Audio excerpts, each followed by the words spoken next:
Sou publicitário e tô nesse negócio de ideia. Você viu a promoção do BK dos calvos? Ideia ruim tá cheia. Agora, ideia boa, que te faça rir, que te mobilize, fura a bolha, dá resultado. A gente fez o filme pra Bis, do patrocínio no Morumbi. Sim. Todo mundo falou. Eu vejo hoje em dia os jovens especialistas do marketing digital vindo com uma inovação, né? Nossa, descobrimos que quando o criativo tem uma melhor ideia, os valores de mídia ficam mais baratos, né? Eu falei, tá, mas desde sempre é assim, né?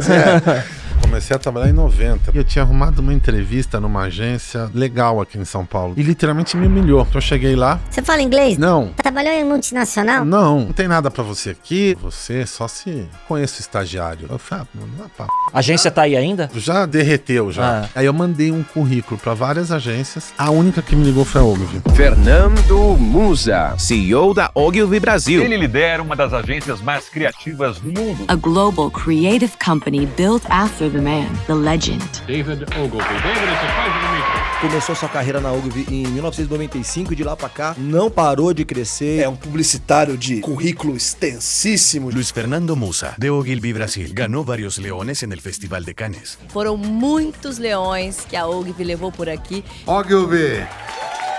Você entrou na Ogilvy por volta de 95, 30 anos no mesmo lugar. Fiz toda a minha carreira lá, acabei empreendendo lá dentro. A gente lançou a David e a David hoje é uma das agências mais criativas do mundo e mais premiadas. Um escritório na Colômbia, em São Paulo, em Buenos Aires, Nova York, Madrid e Miami. Como que você vê hoje ainda o peso dos grandes festivais e o papel disso para as agências e para os anunciantes? Eu acho que a nossa indústria precisa disso. Desse tapa na cara de você ver o que o outro tá fazendo melhor que você. Publicidade, entender de comunicação, até como você escreve, de persuasão. Tio, me dá R$1, não acontece muita coisa. O CTA é fraco. Agora, tio, me dá R$1 pra eu poder comer um sanduíche ali, já subiu. O Fernando Musa é CEO do grupo Ogilvy Brasil e fundador e chairman da David, duas das principais e mais premiadas agências de publicidade no mundo. Sob a sua liderança, a Ogilvy conquistou os mais importantes prêmios internacionais da publicidade, vencendo mais de 150 leões em Cannes, o principal festival de criatividade no mundo, onde também foi nomeada a Agência do Ano em 2020. Conversamos sobre sua carreira, os aprendizados liderando por quase 2 décadas uma das principais agências do mundo, a importância da pauta da criatividade no mundo cada vez mais tecnológico e permeado por inteligência artificial, sua paixão por futebol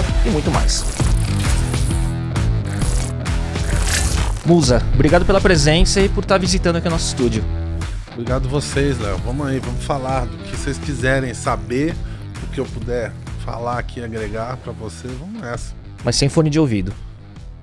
Sem fone de ouvido, senão vai machucar meu cabelo, tal, vai vai ficar ficar ruim, ruim, o penteado não vai funcionar. Não, vamos preservar a estética do convidado hoje. O Musa, sabe que quando a gente combinou esse bate-papo, por coincidência, né? Eu tava olhando na minha bancada, na minha mesa de trabalho, no meu home office, e aí eu vi que eu tinha esse livrinho aqui, cara, que são citações do David Ogilvy, né? Que às vezes eu fico olhando umas frasezinhas que... A gente que fez, aliás, esse aí. Então, tá aqui, né, com o logo da Ogilvy, né? Mas o ponto, né, que quando eu abri pra ler e falei, minutos de sabedoria, eu vou pegar uma frase pra levar pro episódio, né? Daí abriu numa frase que é: não creio que exista mais de uma campanha em 100 que contém uma grande ideia, né? E daí eu lembro, numa reportagem recente no Meio Mensagem, Sim, que você estava falando sobre o poder da construção de relacionamentos e o poder da criatividade, né? E nos tempos que a gente tá, que se fala muito sobre inteligência artificial no mercado da criatividade e tudo mais, né? Cara, como que tá esse assunto da pauta da criatividade para você? Essa entrevista aí foi emblemática, porque eu acho que assim, a gente como indústria, e falando aí de agência de modo geral, a gente deveria e poderia falar muito mais de criatividade, se apropriar da criatividade. E a gente fala muito pouco. O mercado durante muito tempo ele ficou numa necessidade de se provar sério, de se provar responsável. Óbvio que a gente trabalha, óbvio que a gente tem responsabilidade, a gente tem um compromisso, a gente não é artista, a gente é publicitário, a gente está colocando a criatividade a serviço de alguma coisa para atingir um resultado. Só que a gente fala pouco de criatividade. Em algum momento, o nosso mercado ele ficou com vergonha de falar: sou publicitário e tô nesse negócio de ideia. Então, a gente pode fazer várias teorias, desde pessoas, ajeitos, até a revolução tecnológica toda, de tudo ficou mais instantâneo, tudo ficou mais rápido e mais descartável. Mas eu acho que, assim, falar de criatividade, para mim, é assim, como é que você resolve o problema, qualquer problema? A criatividade. O que nos diferencia como ser, né, na solução de problemas? É a criatividade. A criatividade pode estar na publicidade, mas está na vida, né? Quando você coloca lá 2 chinelos e enxerga aquilo ali, um golzinho para chutar uma bola, é criatividade. Quando você empilha na Tailândia, o cara não tem caminhão, ele empilha 25 caixas na bicicleta ou na motinho dele ali para carregar, é criatividade. Então, assim, a criatividade é uma resolvedora de problemas, né? Uma startup começa com uma ideia que surge de algum insight criativo, né? E a ideia é resolver um problema, né? E ter ideia também, bacias de ideia, né? Fazer é o grande ponto também, que eu acho que a gente precisa muito isso, assim, né? Geralmente na agência eu falo assim, porra, as melhores ideias, as melhores coisas que a gente acabou fazendo, teve alguém que virou o dono daquilo, entendeu? Assim, mas não dá tal coisa. Dá. Tem alguém que desiste no caminho, outro que desiste e alguém que tenta mais e que quer mais. Porque a coisa boa, ela dá trabalho. A coisa que é boa, ela vem do craft, ela vem do... E se a gente for um pouquinho mais para lá? E se for um pouquinho mais para cá? E se a gente tentar tal coisa aqui? Então eu acho que assim, a nossa indústria perdeu muito essa propriedade de se falar de criatividade, né? Ideia ruim tá cheia. Agora, ideia boa fura a bolha. A ideia boa sempre dá resultado. A ideia boa é mais barata. Sim. No retorno de mídia. Você faz mais com menos. Sim. Né? A ideia ruim não serve pra nada. O que a gente já faz já é bem banal, né? No frigir do... A gente já causa... A gente já é a interrupção, né? A gente já é o break, né? Então, porra, que seja legal, que alguém pare e fale assim, o que eu tô sentindo vendo isso aqui? Né? Que tenha um interesse, que seja... Que saia da bolha publicitária, que a sua tia comente, que o médico comente, que a pessoa cultura. Na rua... você nem se entra numa que entra na conversa. Caralho, você viu a promoção do BK dos calvos? Sim. Né? Ou seja, que recentemente a gente fez o filme para Bis, do patrocínio no Morumbi. Sim. Todo mundo falou, né? Então, assim, a ideia quando é boa, ela sai do nosso umbigo publicidade e publicitários. Sai do trade, né? Sai dessa coisa chata e cai na vida real. Sim. É para isso que uma marca tá lá usando a criatividade, tá buscando um resultado e quer vida real. Então eu acho que é um pouco isso, foi aí nesse ponto aí essa provocada. E tem muita coisa ruim, cara, é isso. Mas sabe, eu achei curioso isso e como você defende essa questão do porquê de voltar o core da ideia, né, no nosso mercado, porque eu acho que depois do início do mundo digital, e você entrou na Ogilvy no início da internet praticamente, né, quase 30 anos atrás. Nossa, né? Cara, eu vou te falar, eu entrei na Ogilvy e não tinha e-mail. Então, eu me lembro o dia que chegou a primeira pessoa... Nossa, uma pessoa de Nova York escreveu aqui, eu tô vendo o que ela escreveu. Você tem uma base. Eu comecei a trabalhar com publicidade, eu vi a chegada do fax no escritório. Nem comenta, então, né? Pra você ter uma base. Então, e eu acho que pós-digital, né, houve um determinado momento que as agências começaram a falar muito sobre o resultado, sobre o KPI e o mercado de consultorias começou a comprar agência e falar sobre resultado e um pitch mais voltado a business e tudo mais, e as agências começaram a querer copiar isso também, você não acha? E aí esse retorno a falar de ideia, sim, que é o core, né? Que é o ativo que a agência de publicidade tem, né? Para não se ter vergonha, né? Acho que a gente vive ainda, e viveu talvez mais ainda, uma crise de identidade, entendeu? Porque num determinado momento, as agências de propaganda não são parte da estratégia, não estão na mesa com os CEOs da companhia, tá? Porque as agências de propaganda é um bando de gente que não trabalha, que, sei lá, malucos e não sei o quê. Mad Men. Tá, não importa o estereótipo ou o pré-conceito que alguém pode ter, mas o que ninguém poderia abrir mão de ser é assim, o cara que chega aqui com uma ideia que vai transformar minha marca, o meu negócio. O cara que vai me ajudar a pensar, a estruturar uma ideia. Eu falei, porra, como é que eu não pensei nisso? Como é que eu não cheguei nisso? Como é que ele contou essa história deste lugar, né? Que eu acho que é sobre isso que nós estamos falando. Claro. Tanto faz se é digital, se é televisão, se é uma mídia exterior. Não importa se é out of home, o que é. Mas é uma ideia que se alguém para e fala assim, entendi o que está sendo dito, gostei do que está sendo dito ali, né? Você mexe com alguma coisa. E a questão do KPI e do resultado, de novo, é óbvio, a gente não está fazendo arte. E eu não estou no museu mostrando uma peça, goste ou não goste, o artista se expressando. Você está fazendo alguma coisa com um objetivo bem específico. E com uma métrica específica. E meu único ponto é, alguma coisa que tem ideia, que tem a criatividade, você vai gastar menos para que todo mundo fale daquilo, para que todo mundo entenda a tua mensagem. O que eu acho que talvez tenha banalizado é que num determinado momento, principalmente lá no começo dessa era digital, você ia assim, vamos lá, vamos entender a audiência, vamos entregar o que a pessoa quer, vamos fazer um formatinho padrão. Pô, você lembra o início de rede social? Sim. Qualquer marca, podia ser de bique que você estava falando, podia ser o salgadinho, ou podia ser um sabonete, ou... começava na rede social. Bom dia, como está o seu? Como vai? Espero que você tenha um bom dia hoje. Boa tarde. Você lembra? O conteúdo das marcas, ninguém sabia ainda o que fazer. Sim. Então, assim, eu acho que a gente passou por um lugar, porque não é o problema, não é a tecnologia ou o meio digital, é o que você coloca ali, a ideia vai estar ali, entendeu? A tecnologia sem ideia é a tecnologia. Então, para mim, eu acho que a gente perdeu essa prerrogativa da indústria de ser uma indústria de criatividade, sobre qualquer aspecto, entendeu? Então, acho que, assim, outra indústria vai falar de outra coisa, a nossa começa discutindo criatividade, depois vem o resto, né?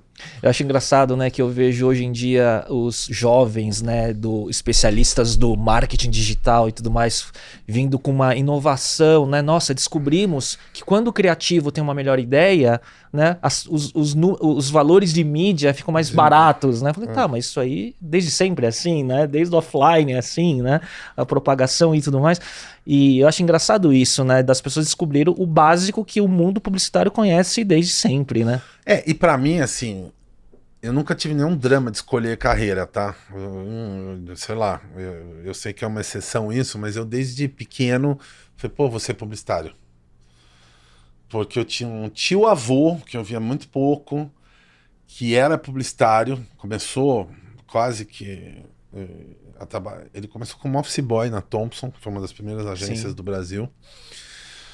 E eu era pequeno, devia ter uns 7, 8 anos, e nas 2, 3 vezes por ano que eu via ele era o cara que viajava, que contava história e fazia comercial, e contava a história do comercial, e aquilo foi me pegando. Depois teve o seriado da Feiticeira, não sei se você lembra. Somos da mesma época. E o marido da Feiticeira trabalhava numa agência de publicidade. E 90% dos episódios tinha um problema da agência que ela, com a mágica, que resolvia o problema do marido, né? Então, são essas coisas que me pegaram. E da infância, eu lembro dos comerciais, eu lembro das coisas que eu assistia. Eu lembro das primeiras campanhas que eu via e que me falaram, porra, eu quero fazer isso, entendeu? Então, eu acho que é deste lugar que eu venho, de admirar. Porque o trabalho publicitário ruim, ninguém vai admirar. Nem o cara que fez, nem o cara que pagou, nem o cara que está consumindo ali. É só informação, é ruído quase. Sim.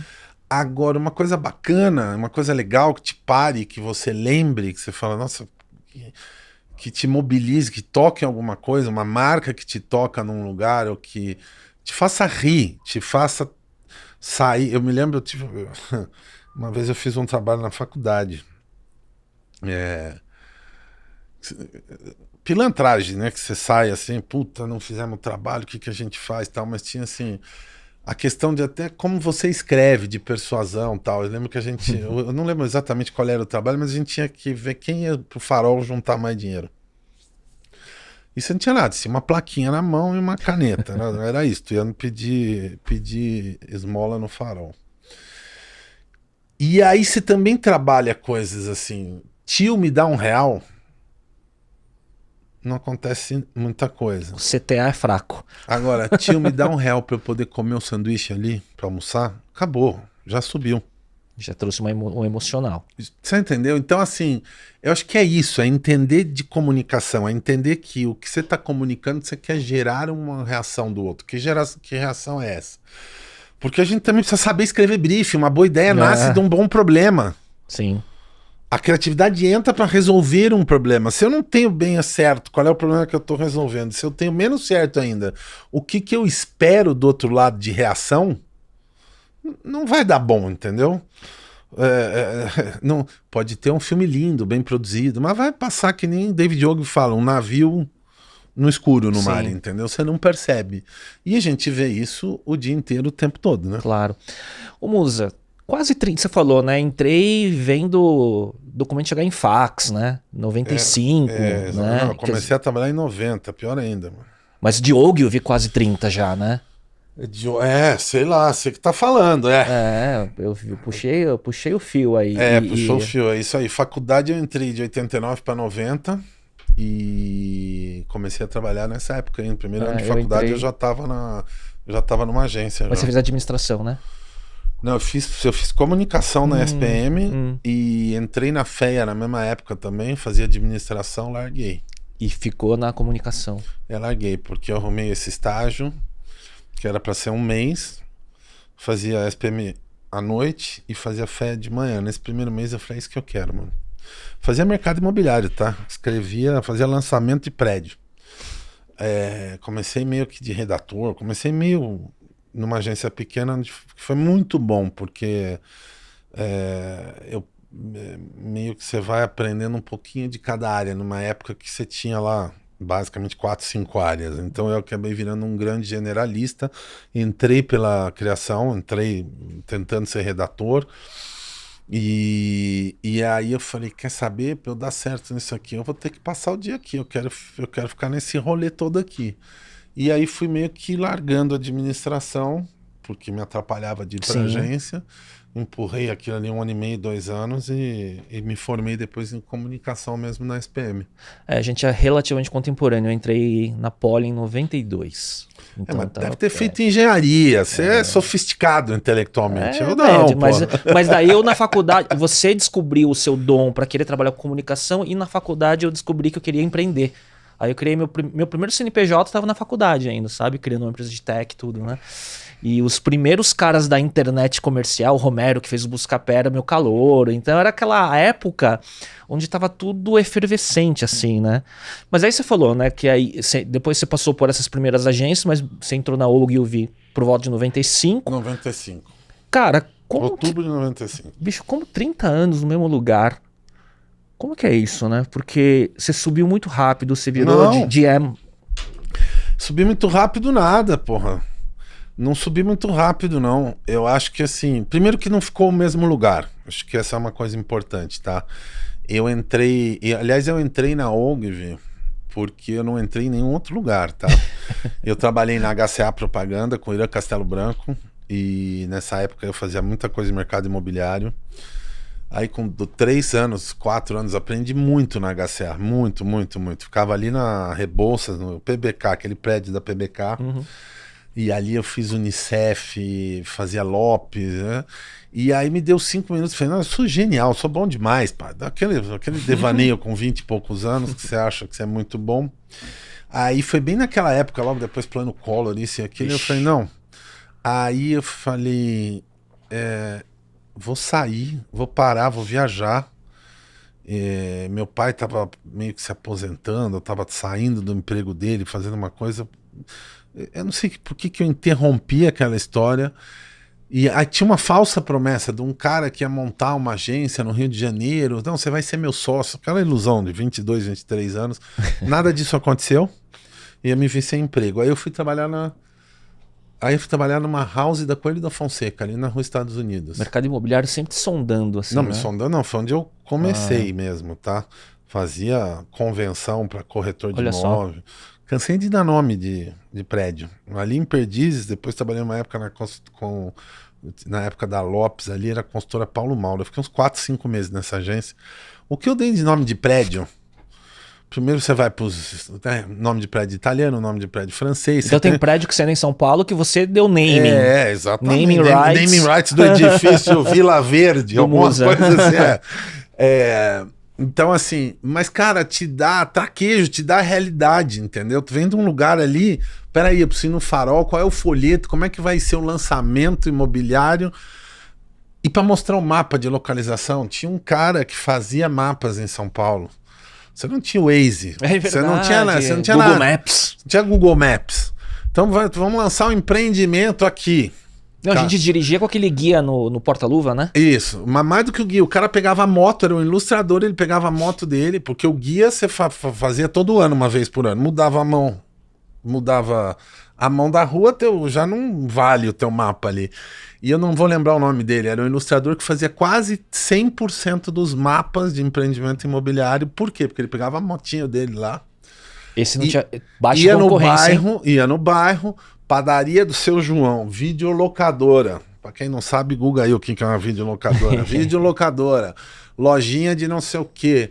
E as ruas, e o cara fazia o mapa. Então quase todos os empreendimentos tinham, né? Então tu vai vendo coisas, vai aprendendo, vai conversando, vai vendo diferentes realidades.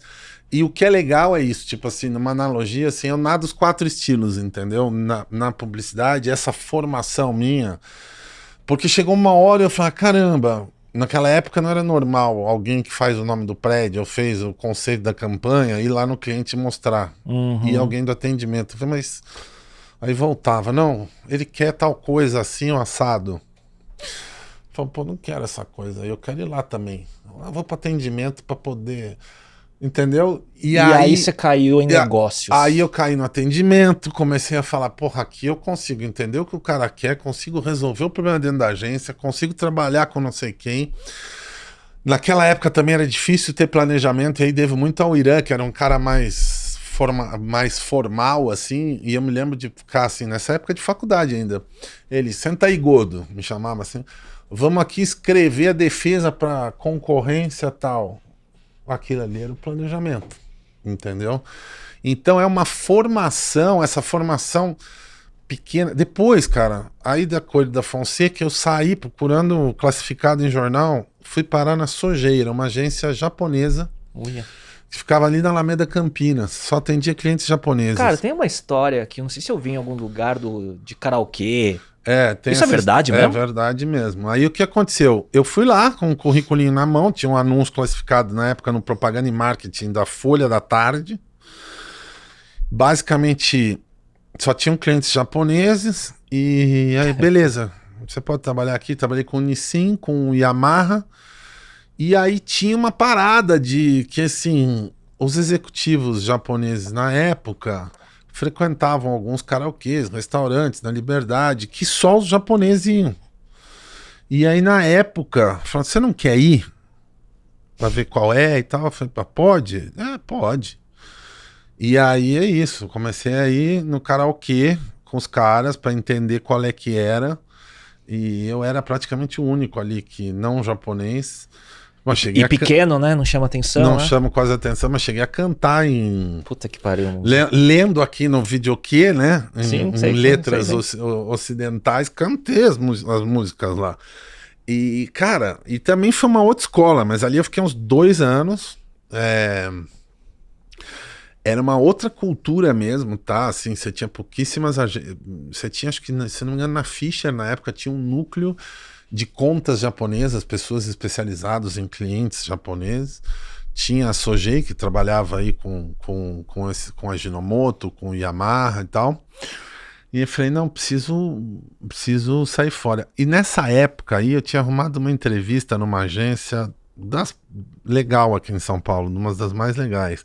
Porque o amigo de um amigo arrumou um cara que tava vindo, que, porra, o cara me liga. Eu falei, pronto, dei certo agora. E aí o cara entra nessa agência, não vou dizer nem o nome do cara, nem a agência, mas assim... Aí eu sento lá, porra, obrigado. A agência tá aí ainda? Ou já foi fundida, adquirida? Já derreteu, já. Mas tá parecida aí.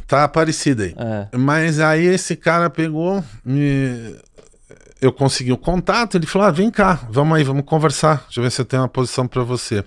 E literalmente me humilhou, e eu saí quase batendo no cara na reunião, porque eu cheguei lá, você fala inglês? Não. Você trabalhou em multinacional? Não. Trabalhei na agência japonesa aqui, tô trabalhando nela. Eu canto em japonês. E assim, pá, então assim, não tem nada pra você aqui, não tem isso, não tem aquilo. Aí eu falei, tá bom, mas antes de, né? Aí ele assim, não. Aí eu falei, mas tá bom, você pode talvez me indicar, me dar uma dica, eu tô querendo entrar numa agência grande, tipo, numa agência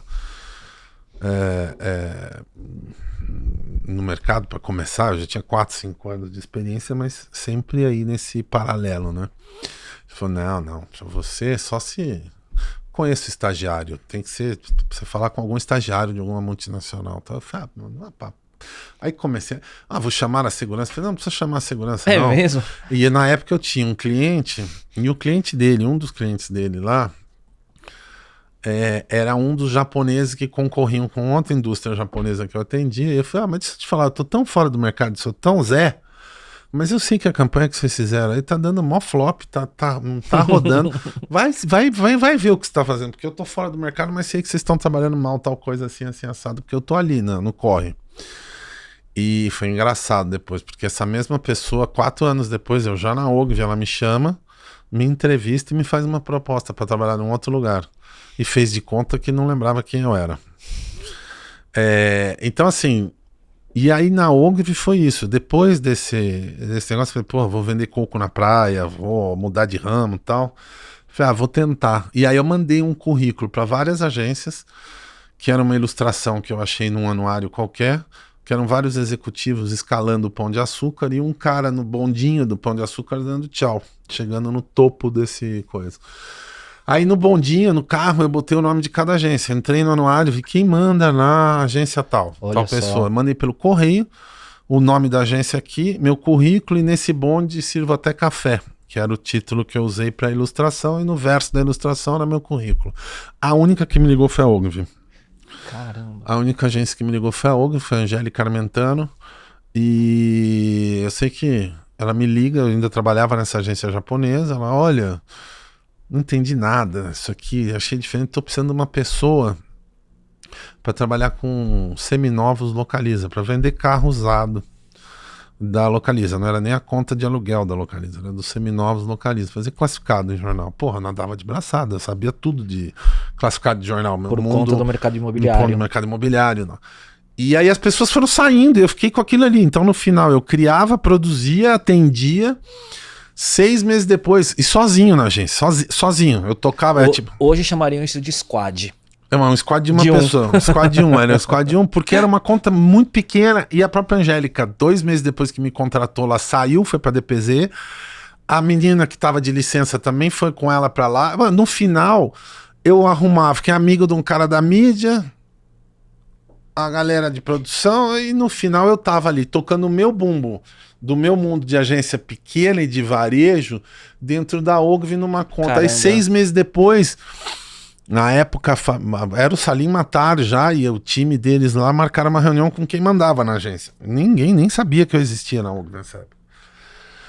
Marcaram uma reunião, nem me chamaram pra reunião, e só eu sabia da história, nem me chamaram. E o cara foi lá pra falar que tinha sido o melhor ano da conta na agência. Caraca. E eu nem tava na sala.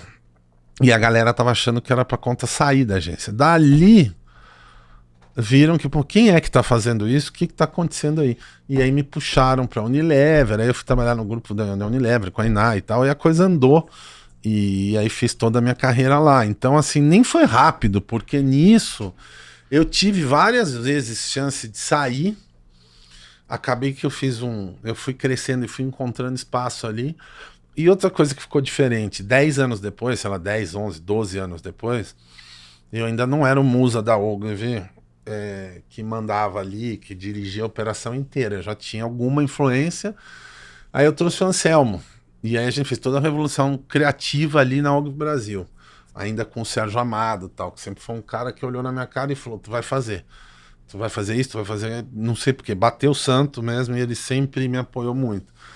Então foi uma trajetória longa que eu tive várias vezes a chance de sair, mas assim, eu tive a paciência de falar, porra, tem alguma coisa que me faz ficar aqui.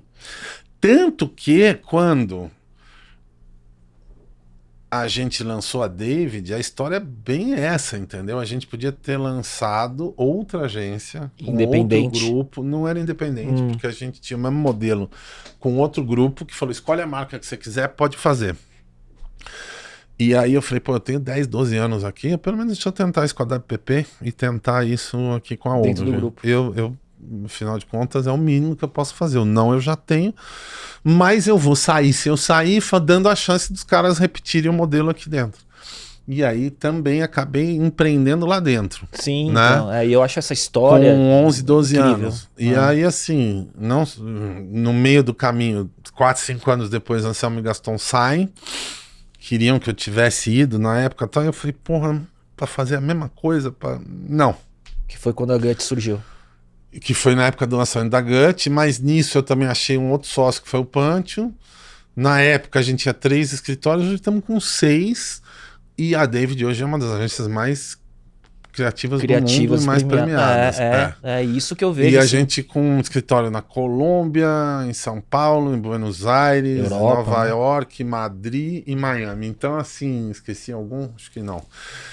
E a única coisa que na época a Ogilvy, da PP, etc, porra, só que tu segue o barco aí na Ogilvy. Então eu tenho um chapéu de executivo por um lado, que eu tô ali na Ogilvy, e por outro lado empreendendo e descendo a mão na David lá, onde eu tenho uma equipe Sim. que basicamente, assim, eu tô no bastidor fazendo o circo andar. Como chairman, né?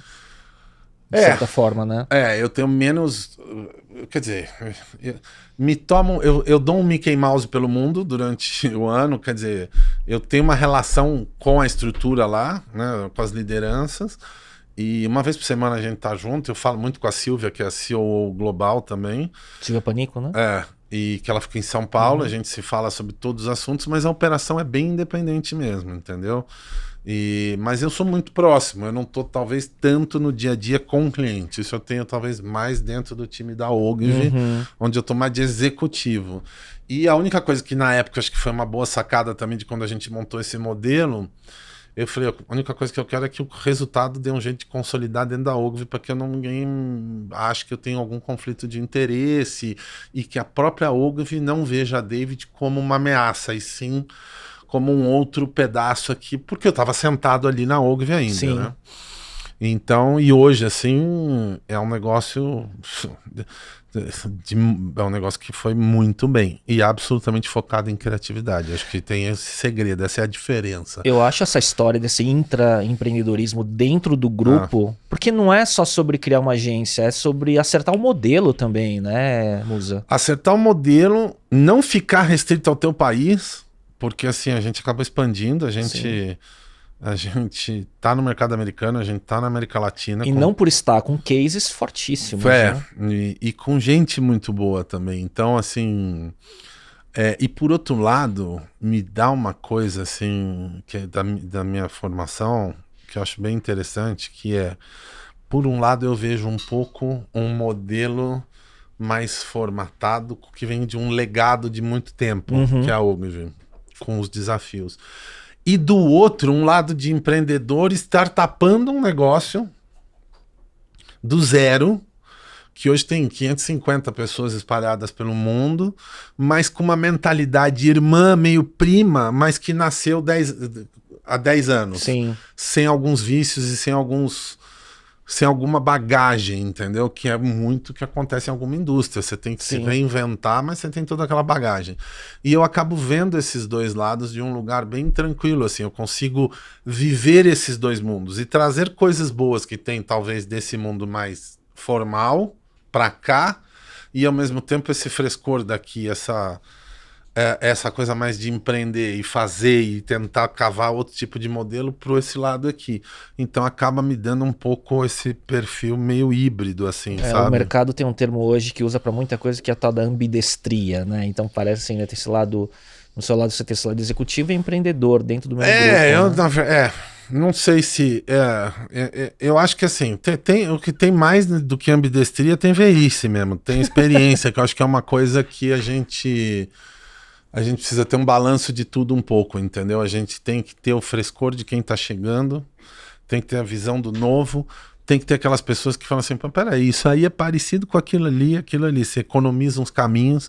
Então eu acho que essa fusão aí, eu acho que dá um caldo bom, entendeu? O que você acha que, depois desse tempo, né, como liderança, empreendedor, a David já tem 10 anos ou mais, né? O que o mercado hoje pede? Porque eu vejo tanta transformação acontecendo em modelo de negócio, em rentabilidade.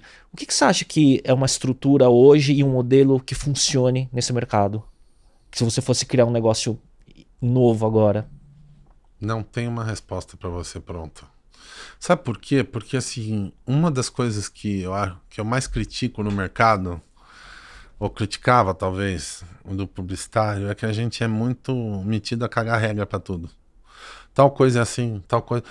E eu já mudei de formato 58 vezes, porque o mercado tá muito rápido, a demanda tá diferente, entendeu? Há 10 anos atrás eu fui o cara que falei, não vou fazer rede social. No momento que a gente começou a fazer e não tinha remuneração para isso, e a gente era avaliado criativamente pelo bom dia e boa tarde, eu falei, parei. Dali a 1 ano e meio, 2 anos, eu falei, voltei. Porque o negócio em si amadureceu e passou a ser um negócio de conteúdo ali dentro. Agora, são vários os desafios. Então, assim, na verdade, a gente não tem que ter apego a modelo nenhum. Porque eu podia falar, não, hoje o segredo tá em vídeo e influenciador. Beleza, hoje. É um formato. É um formato, E de que forma, de que maneira? Porque eu monto um modelo hoje que amanhã vem uma plataforma que conecta marca, criador e compra. Acabou o modelo. Sim. Né? Isso já tem fora e tal. Mas, de novo, o que não tem na plataforma? A ideia criativa daquilo lá. Por mais que exista o creator ali, você não tem a embalagem da ideia, você não tem a melhor entrega ali. Então, no final, volta, tanto faz o modelo, eu sinto falta, assim, cadê pessoas criativas que acreditam na criatividade para resolver problemas? Voltamos pro ponto de partida. Voltamos pro ponto de partida, entendeu? O nosso negócio é de gente. E de gente que não é muito necessariamente estruturada, formatada, de formação. É claro que você precisa ter alguns conceitos, precisa ter algum tipo de... Mas é principalmente gente que gosta de gente, que tem a capacidade de entender o outro e de mobilizar através de uma ideia, de uma comunicação ou de alguma coisa assim. E aí o especialista vertical tu vai ter, a tecnologia tu vai ter, a serviço é o quê? De uma ideia. Então, seja lá qual for o modelo, eu acho que a gente parte desse lugar de pessoas que realmente entendem, ou gostam, pelo menos o que eu gostaria, que entendem de ideia, que olham e falam assim, puta que pariu, essa ideia é boa, isso aqui é bom, isso aqui é ruim, isso aqui não vai funcionar, que tem essa capacidade, essa sensibilidade. Claro que não vai ser todo mundo do teu negócio que vai ser assim, mas eu acho que você precisa ter essa habilidade. Então eu não sei o modelo, eu não diria que assim a gente tem essa resposta pronta, não. Mas eu acho que tá faltando, principalmente eu começaria do lugar assim, pessoas que conseguem resolver problemas a partir de criatividade, seja quais forem os problemas, entendeu? Porque depois é só um problema de comunicação. Então essa capacidade que eu acho que isso é artigo de luxo hoje. Você acha que a gente vive um desafio nesse sentido de pessoas, um desafio geracional em relação às novas gerações, e como que você conecta esse... Então, eu não sei se a gente vive um desafio geracional. Ou a gente tá ficando velho e enxerga dessa forma. A gente tá ficando velho e existe desafio geracional, sem dúvida, até porque tem um monte de coisa que tá acontecendo na sociedade que a gente não teve tempo de processar e não teve tempo de ver como é que as pessoas vão trazer aquilo para dentro da vida delas. Então, sem dúvida tem isso. O que eu não sei te dizer é se em outros momentos da história também não tinham pessoas que falavam, pô, a gente não tá tendo um problema geracional. Sim. Acho que só as coisas só se repetem e o elemento da mudança talvez tenha sido a revolução industrial no momento, agora é a rede social, é a instantaneidade do mundo, quando antigamente era a roda, o carro, o navio, o rádio e versus a televisão. Acho que tiveram momentos que talvez a gente podia botar, nossa, será que a chegada dos Beatles, esse rock and roll, não trouxe um barulho geracional também, que alguém falou isso? Não sei te dizer. O que eu acho que a gente tem de desafio hoje, principalmente, é que a velocidade das coisas transformando é muito maior do que foi. Antigamente você tinha tempo de processar algumas mudanças. Hoje em dia você não tem tempo de processar as mudanças e menos ainda de pensar qual é o impacto que aquilo vai ter na vida das pessoas. Por que eu falo tanto da vida das pessoas? Porque o que a gente faz é sobre entender a vida das pessoas. Comportamento, hábito. Então eu falo muito isso, assim. Não importa o que tem de tecnologia, o que deixa de ter de tecnologia, o que as pessoas estão fazendo a partir daquilo, né? Que aí esse é o espaço que a gente entra de comunicação, é aí. Então, assim, eu acho que a gente tá com pouco tempo de pensar no impacto das coisas. A gente só reage, só vive e reage. Então a gente tá num modo beta eterno e eu acho que a gente tá num modo de fazer, experimentar, errar em pequena escala, fazer certo, não tá apegado a um modelo, a um jeito, e eu acho que esse é um outro desafio de empresas que carregam um legado, ou de algumas pessoas. Assim, mas eu sempre fiz assim, sempre deu certo. Então assim, tá, o que te fez certo, te trouxe até aqui, não te garante amanhã. Entendeu? Então assim... Eu vejo isso em empresas tradicionais, muitas vezes tem gente que se adapta, não tem a ver com idade, não tem a ver não é uma questão de se adaptar e de desapegar. Exato. O mais difícil é fazer a pessoa, às vezes tem um jovem apegado à crença dele. É verdade. E assim, o meu ponto hoje é assim, cara, eu realmente assim, talvez uma das coisas que eu mais falho é não sei. Eu posso falar, eu sei que eu acho que isso aqui funciona, isso aqui mais legal é assim ou assado, para gerar tal coisa. Agora, como, onde, qual modelo, cara, a gente tem que experimentar. E eu acho que é esse espírito menos apegado e menos travado que vai garantir a gente ir aprendendo, porque a gente tá numa jornada entendeu? Eu não consigo imaginar hoje que seria uma aula numa faculdade, dentro do negócio que a gente vive. Porque você vai estar discutindo conceitos hoje que provavelmente daqui um mês, daqui um ano acabaram. Com certeza, Que é um exemplo, cara, recente, completamente bizarro, que você deve ter vivido isso também. Lançamento do Clubhouse, lembra disso? Nossa senhora, foi a coisa mais efêmera, e ainda na pandemia, né? No meio da pandemia, não, porque agora o Clubhouse que não sei o que é uma, não sei o que, eu falei, que porra é essa? Nada mais é que um rádio no celular que é meio isso, meio chat, meio... Real time. Peraí, então quem vai fazer? Eu me lembro que a gente fez pra Nestlé algumas coisas e tal, foi uma primeira agência a fazer, mas flopou. O outro lá, o antigo, o Twitter que virou X, aí vem o do Instagram lá. Sim, o Threads. O Threads. Pegou o Threads? Não rolou. Ele tem o hype de todo mundo entrar, mas da mesma forma que entra, sai, né? Porque ou não sai porque tua conta do Instagram tá ligada uma coisa na outra, então você é proibido de sair. Mas pegou o Threads, desculpa, tu não tá vendo lá o tweet do... político no Threads, você tá vendo ainda no X. Sim, né? Sim. Então, assim, e eu acho que a gente tem que estar atento às coisas. Agora, o que fica, o que sai, o que vai, o que não vai. E muitas das coisas, elas se repetem, eu acho que com a experiência tu olha lá, e eu acho que a experiência te dá o que? Uma capacidade de entender mais o ser humano, entendeu? Eu acho que aí é que ela faz diferença. A experiência de, isto é assim, tem que fazer assim, ela te mata e te engessa. Agora, a experiência para entender o comportamento humano e as emoções humanas, as dores das pessoas e o que elas sentem, né? Você pode ler um livro de 500 anos e as emoções são as mesmas. Os motivadores são os gatilhos são os mesmos. São os mesmos. Então eu acho que a gente tem que beber um pouco nessa fonte aí de entender do ser humano. Porque a gente fala muito de empatia, é bonito, né? Entre os temas bonitos da vida. Não, porque a empatia... Bora lá, o que é empatia? A minha eu desenvolvi jogando pôquer, porque você passa 10 horas jogando pôquer, jogando não com as tuas cartas, e sim com o que você acha que o outro tá pensando. Então você tá sempre se colocando no lugar do outro para ver como é que ele tá jogando.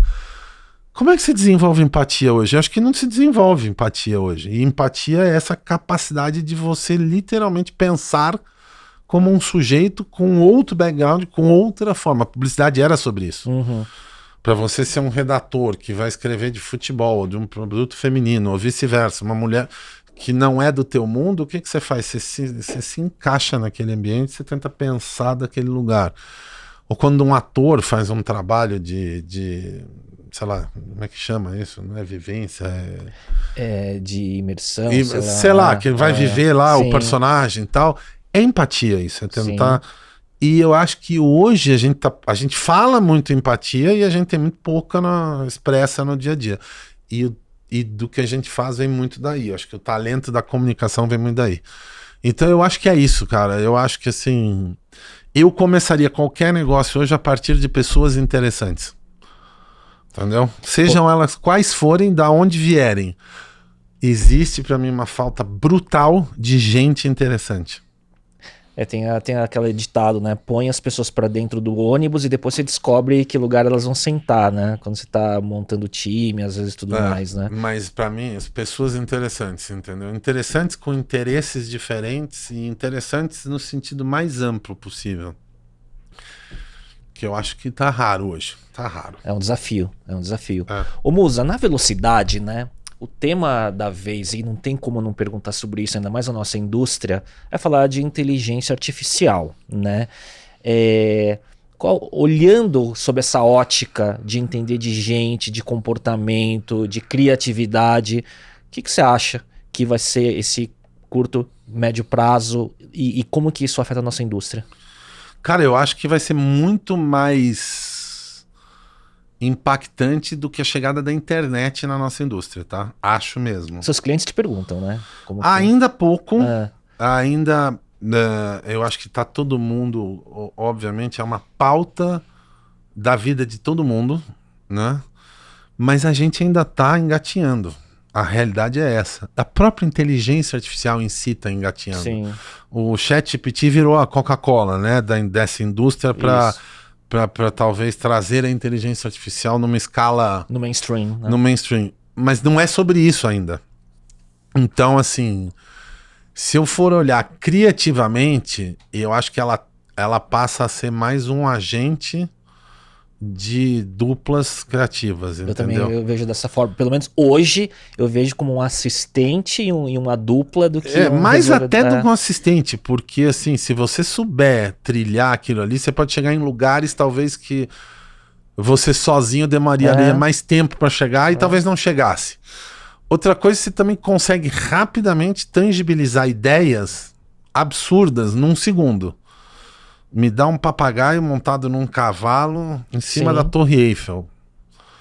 Tô pegando um exemplo péssimo, mas até questões como você pode, não tô nem falando de automatizar, mas de você pegar referências ou informações de um jeito infinitamente mais rápido. Agora, quem pergunta para a inteligência artificial, tem um ser humano aqui para perguntar e para dar um prompt, né? Sim. O prompteiro é um humano. Outra coisa é um humano que avalia se aquilo é legal ou não. Entendeu? E como que você filtra e faz um craft em cima daquilo. Então, assim, eu vejo muito por esse lado. Eu não tô falando aqui da inteligência artificial aplicada, por exemplo, em audiências e coisas disso, que é legal. Sim. Eu não sei, por exemplo, o impacto da inteligência artificial na música. Outro dia eu tava lendo uma matéria interessante sobre isso, porque assim, isso tem uns 5 anos, eu já tentei fazer um projeto, era um projeto até pra Coca-Cola, que eu ia pegar as principais palavras que apareciam em todos os sucessos da música brasileira, pegar quais eram os refrões, tentar juntar aquilo e tirar a música ideal. Não sei se é a música ideal, mas a boa prática da música perfeita. Da música, não sei se perfeita, da que virou hit, da que não... será que a gente vai chegar nesse lugar, entendeu? Já chega hoje. Se você botar um texto ali, queria um texto com estilo de tal, com não sei quem de tal, tu vem alguma coisa ali. Eu vi uma bossa nova feita dessa forma esses dias aí. Então, eu acho que dá. O quanto que aquilo é bom, o quanto que aquilo não é bom, o quanto que as pessoas que estão consumindo... Tem que saber, foi uma inteligência artificial que foi beber numa fonte humana. Sim. A inteligência artificial, o dado é humano que faz a máquina aprender. O dado é humano. Agora, como é que você combina? Agora, então assim, as possibilidades ainda estão na mesa. Hoje tinha, acho que no Valor Econômico eu estava lendo, que eu nunca tinha parado para pensar nisso também, governos discutindo como é que faz para regulamentar a inteligência artificial na guerra.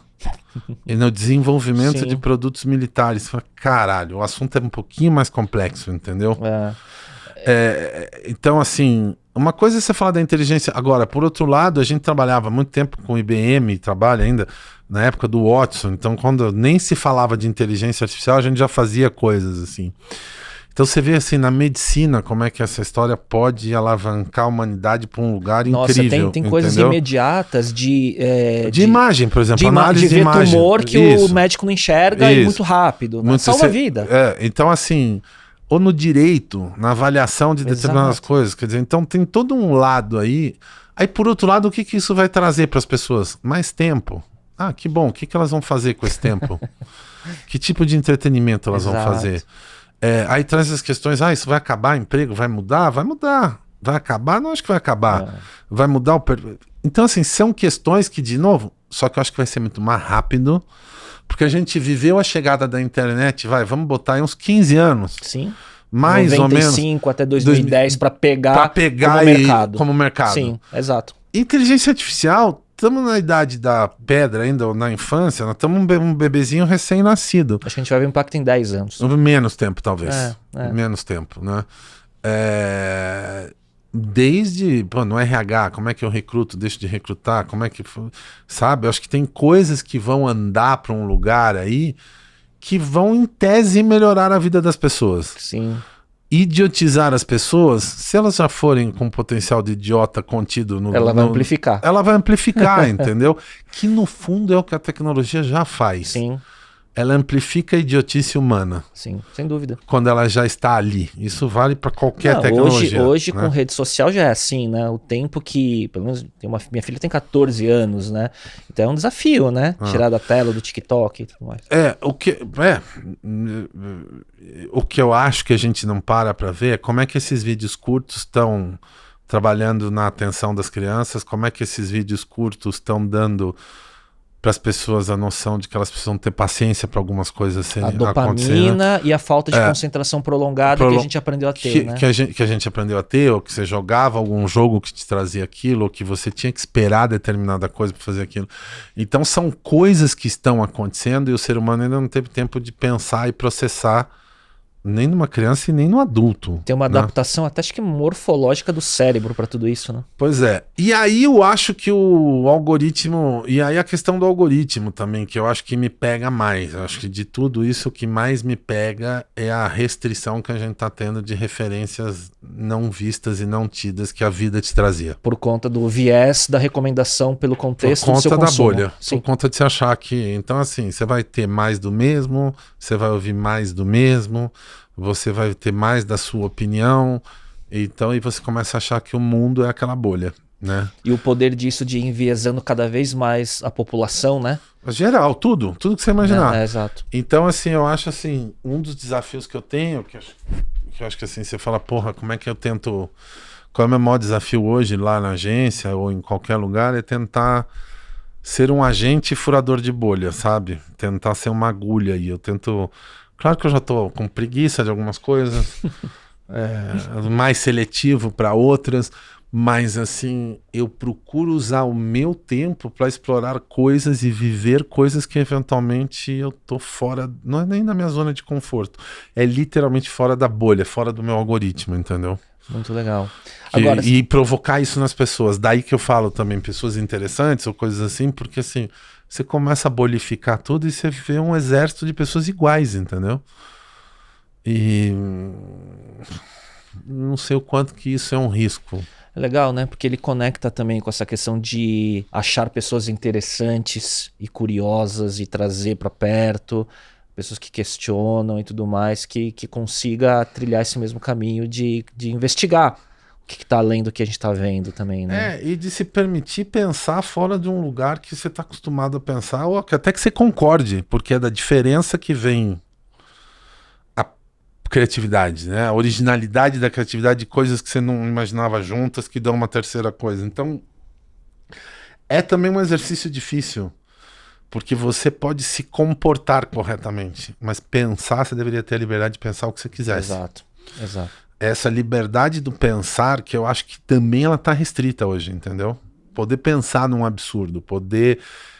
A cabeça pode ir para lugares e depois o comportamento não vai para esse lugar. Você pensa e você fala, isso não. Então me comporto assim. Mas essa liberdade de pensamento hoje, ela também acho que ela começa a ficar um pouco comprometida debaixo do mundo que a gente tem hoje. A gente tem pouco tempo de explorar isso, entendeu? Acho que tem tudo isso, né? É o que a gente está exposto, é a velocidade que a gente vive. Eu sinto um pouco disso, às vezes, essa falta do espaço e desse detox que permite a gente sair um pouco da bolha. Eu tive carnaval... eu tava com minha família no litoral, aí depois minha esposa voltou com minha filha pra trabalhar na quarta-feira, ela tinha que ir presencial e tudo mais, e eu fui pra um spa sozinho, porque eu queria um detox digital, desliguei tudo, né, e aí começa a vir coisa, né, quando você se desconecta, né, porque a gente desaprendeu a desconectar, né. Aprendeu a desconectar e tá desaprendendo a fazer nada. Então, eu me sinto, é assunto de terapia pra mim, cara, eu me sinto culpado quando eu tô parado, às vezes, né. E aquela história, né? Às vezes, assim, quando a gente fala de... Eu não tô falando em meditar, porque meditar é você tirar tudo da cabeça e não pensar em nada. Mas, às vezes, quando você não está atento a nada, sua cabeça está pensando e você vai ter pensamentos ali. Sim. E ali você tá tendo o tempo de digerir coisas e aprender coisas, que é um tempo que, se você está em constante estímulo, você não vai ter. Que é o tal craft mental também, que a gente já não tem esse tempo mais. Exato. E essas coisas, eu acho que afetam a criatividade e afetam o nosso negócio. De que forma, eu não sei, mas minimamente a gente tem que observar, né? Legal essa correlação. Tem uma curiosidade que eu escrevi aqui sobre IA, que não estava na pauta que eu compartilhei com você, que você falou muito de algoritmo, de viés e tudo mais. Qual foi a IA que o cara da SAF do Botafogo usou para dizer que o São Paulo fraudou o resultado do jogo do 5-0 do ano passado com o Palmeiras, e que foi uma IA, né? Que detectou um padrão de comportamento dos jogadores diferente, né? Eu não vi, mas eu ouvi alguém falando hoje, eu não vi detalhes disso, mas que uma empresa que faz análises estatísticas, essa empresa apresentou um determinado relatório onde, eventualmente, alguns jogos... Você teve desvios. Tem desvios estatísticos de algumas coisas, mas parei por aí, também não vi nada. Mas, de novo,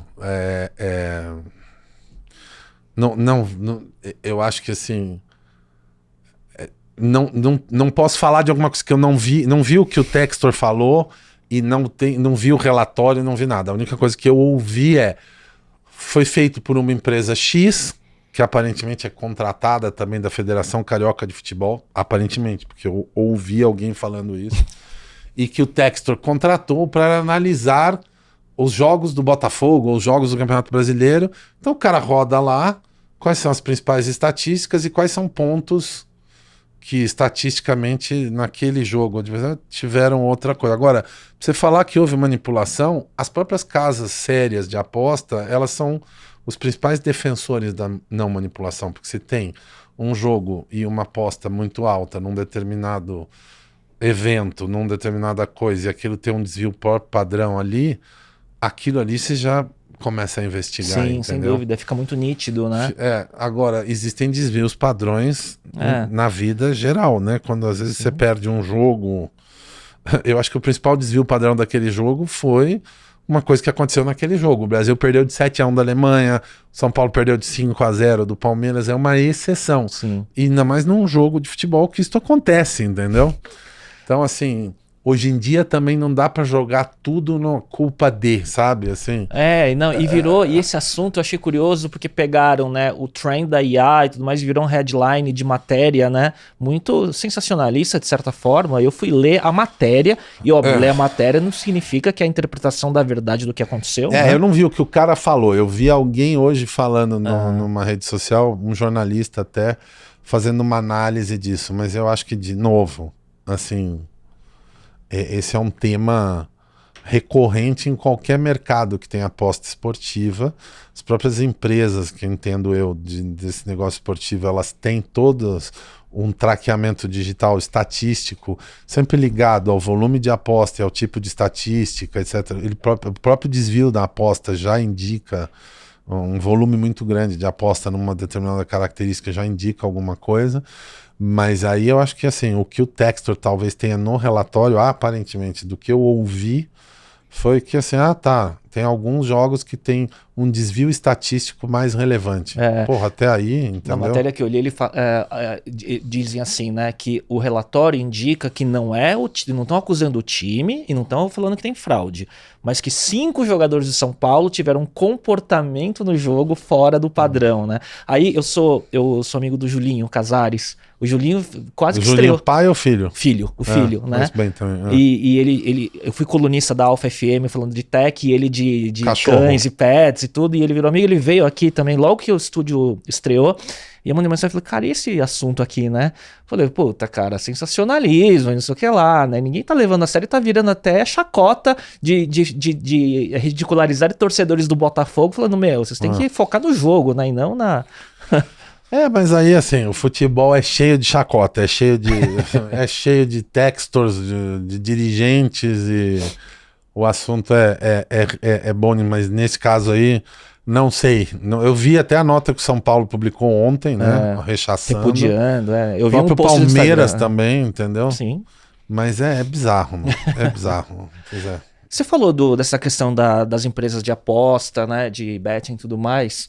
E, cara, o quanto essas empresas estão despejando dinheiro na publicidade é um caminhão, né? E as grandes agências disputando grandes concorrências por essas contas, né?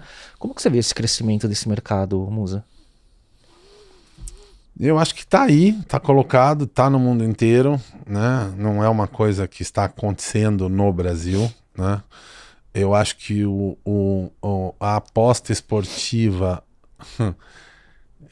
ela tem que ser legalizada, fiscalizada, pagar imposto, como todo negócio, porque ela existe, tá?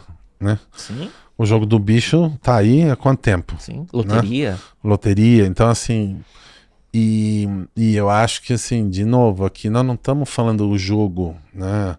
A questão do jogo, a problemática de perder a casa, não é disso que nós estamos falando.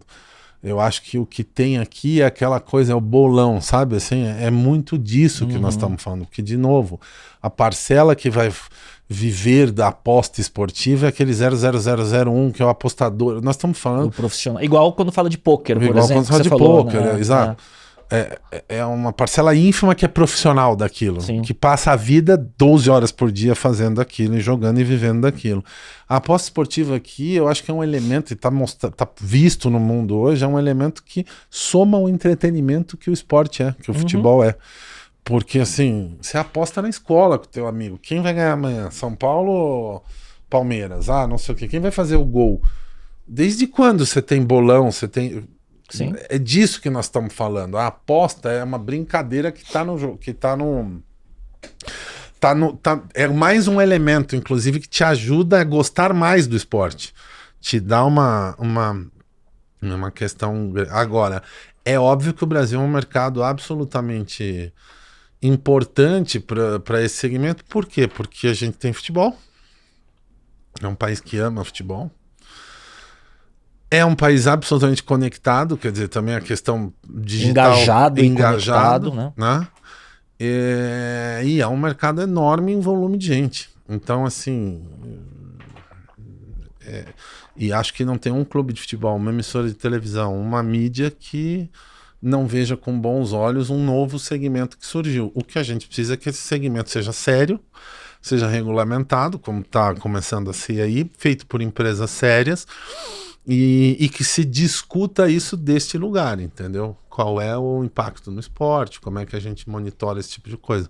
Mas tá aí, tá no mundo inteiro, não é um caso brasileiro. E eu, sem mencionar agência, nomes e tudo mais, outro dia tá falando com um amigo, VP de criação de uma das grandes top 10 do mercado, falando os números da concorrência e do investimento, virou uma nova grande categoria, né? Antigamente se falava automóvel, telecom, cerveja, varejo, tudo mais. Betting virou uma grande categoria. É uma grande categoria, enorme. Assim como banco, assim como varejo. Exato. Ô Musa, a gente estava falando sobre criatividade, né? E como que você vê hoje ainda o peso dos grandes festivais e prêmios de publicidade, criatividade, assim, o papel disso, a relevância disso para as agências e para os anunciantes? Você acha que está igual? Está se transformando? Não, eu acho que tá igual e eu acho que a nossa indústria precisa disso, não do prêmio, mas precisa desse tapa na cara de você ver o que o outro está fazendo melhor que você. E eu comecei falando de criatividade aqui, um festival como Cannes ou um Clio, são lugares onde você vê a expressão máxima de marcas com criatividade, né?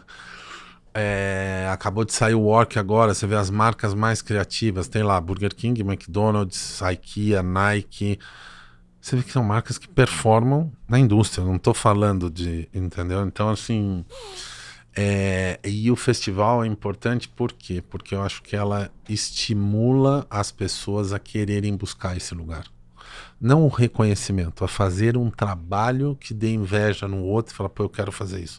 Eu já vi empresas se transformando e trazendo a importância da criatividade, da construção de marcas ao irem a Cannes e levarem executivos a Cannes, a entenderem esta dinâmica desde esse ponto de vista e falar, isso é importante para nós aqui, né? Então, eu vejo muito desse lugar. Assim como eu acho importante, principalmente para um nível de profissional, começando, absolutamente importante para você ter referência de que tem gente boa fazendo coisa que não é o teu vizinho, entendeu? Porque muitas vezes a gente se compara com o vizinho do lado. E o mundo é muito maior que isso. E nivela por baixo, às vezes. E nivela por baixo. Então, assim, você não adianta, você tem que, para querer jogar na Champions League, você tem que conhecer a Champions League, você tem que ver que aquilo existe, você tem que ver um time, né? Para você querer jogar na seleção, você tem que ter a Copa do Mundo. Então, acho que o festival, ele tem isso, ele tem o poder de te inspirar, te fazer sentir menos, te fazer ficar mais humilde, e falar, pô, eu não sou tão bom quanto eu imaginava. Olha isso aqui, entendeu? Então eu acho que tem muito esse papel de não só de aculturar algumas empresas e algumas marcas, mas também de injetar ambição na própria pessoa que trabalha nessa indústria, entendeu? E sobre a sua liderança, né, e isso de década para cá, assim, isso foi muito importante na Ogilvy, né? Quando vocês foram agência do ano, ganharam muitos prêmios e tudo mais. Acho que foi para a Ogilvy, foi para a vida de muita gente, foi para minha própria. Acho que a David nasceu desse momento, desse Big Bang, né? Da Ogilvy Brasil. A própria David se constrói em cima dessa reputação de ideias mesmo, entendeu? E eu acho que isso é o trabalho. Aí pegando um pouco do Muricy, né? Eu acho que assim, se você tem um trabalho bom na rua, o mercado vem até você. Sim. Você quer saber quem fez e você fala, eu quero isso para minha marca, entendeu? Então é um pouco sobre isso, é sobre o trabalho, e a gente não pode perder essa perspectiva que no final o que você como agência está fazendo, está botando uma marca na rua, você está falando, aquela marca está falando com o consumidor dela, não importa onde, como, mas aí eu acho que a criatividade faz toda a diferença do mundo, entendeu? E ela está expressa com tecnologia, sem tecnologia, numa ação específica, no papel ou no computador. Mas eu acho que é isso, e o festival para mim tem esse ponto, ele mostra a inovação da indústria, as melhores ideias daquele ano, julgadas e avaliadas por pessoas que são do mercado, então eu acho que tem isso. Eu tô tentando tirar um pouco esse glamour do o prêmio em si, a Entendo. reputação. Não acho que é isso. Eu Mas acho a que importância para o a mercado. importância de transformação e da próprio desejo do cara querer mais, ou daquela menina querer mais, ou de quem tá na indústria querer mais e falar, tô ruim, preciso correr atrás mais, entendeu? Muito legal, muito bom. Então eu acho que tem o seu valor. E claro, como tudo, é negócio também. É inscrição, é também um negócio, Sim. né? Sim, sem dúvida. O Musa, para fechar esse capítulo, né, do mercado, o que está na sua pauta e o que você vê aí adiante no universo aí dos grandes grupos de comunicação? Você vê um mercado ainda que vai se consolidar muito, como aconteceu dentro da própria WPP, né, com o VMware se juntando com o Wunderman Thompson e virando, né? E essas grandes estruturas se fundindo e tirando sobreposições, buscando eficiência. Como que você vê, cara, o mercado adiante? Cara, eu acho que a busca de eficiência é uma coisa eterna, tá? Eu acho que a gente precisa disso na veia, todo mundo. A gente tava falando disso até num outro universo, não de agência, né? De empresas de mídia, etc. Sim. Essa busca por eficiência, acho que ela tem que ser incansável. Até porque eu vejo hoje que as pessoas têm uma capacidade de complicar coisas. As pessoas... Eu não sei o que aconteceu, tá? E aí não acho que é geracional, porque independe da idade. Eu lido com isso o tempo inteiro. Às vezes a gente fala assim, bom, tem um café nesse copo aqui? Cara, vira o café para esse copo, alguém já falou, mas não pode ser suco de laranja? E se eu trouxer um pudim? E não sei, as pessoas estão numa... Eu não sei aonde a gente perdeu talvez a capacidade de simplificar e fazer. Então essa busca por eficiência para mim tem que ser quase que incansável e eterna. Não tô nem falando por causa do resultado, não. Eu tô falando porque a gente entrou num modo de operação que eu acho que a gente está perdendo a capacidade de fazer o simples, que é um tremendo desafio, né? Sem citar exemplo, mas você vê isso no dia a dia. Eu vivo o tempo inteiro. Eu vivo o tempo inteiro. Sim. E eu acho que se a gente começar a olhar... e eu não sei o que é, tá? Não sei a origem. Mas hoje se a gente fala assim, porra, tenho R$500 aqui, vamos fazer uma festa ali na esquina? Se eu tiver aqui em 6 pessoas... mas vamos beber o quê? E se chover? Mas ali na esquina... Todo mundo consegue rapidamente levantar 25 problemas. Vamos votar. E ficar discutindo no problema. Ninguém fala, caralho, vamos lá fazer a festa e a gente vai resolvendo os problemas à medida que eles forem acontecendo. Então assim, eu acho que eu podia falar, não, as empresas independentes. Não é verdade também. Isto existe, o in-house existe, mas se encerra? Não, é um movimento antigo. Sim. Que já foi, já voltou. Nada é em detrimento de outro, né? Não, e cada um tem vantagens e desafios. Sim. Vantagens e desvantagens, né?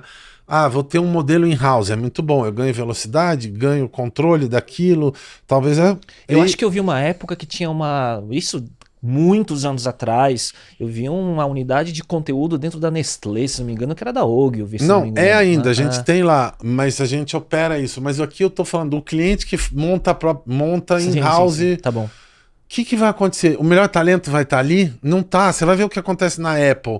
Ela tem isso e eventualmente ela contrata a agência para fazer, para ajudar ajudar a implementação ali. Então todos os modelos são válidos.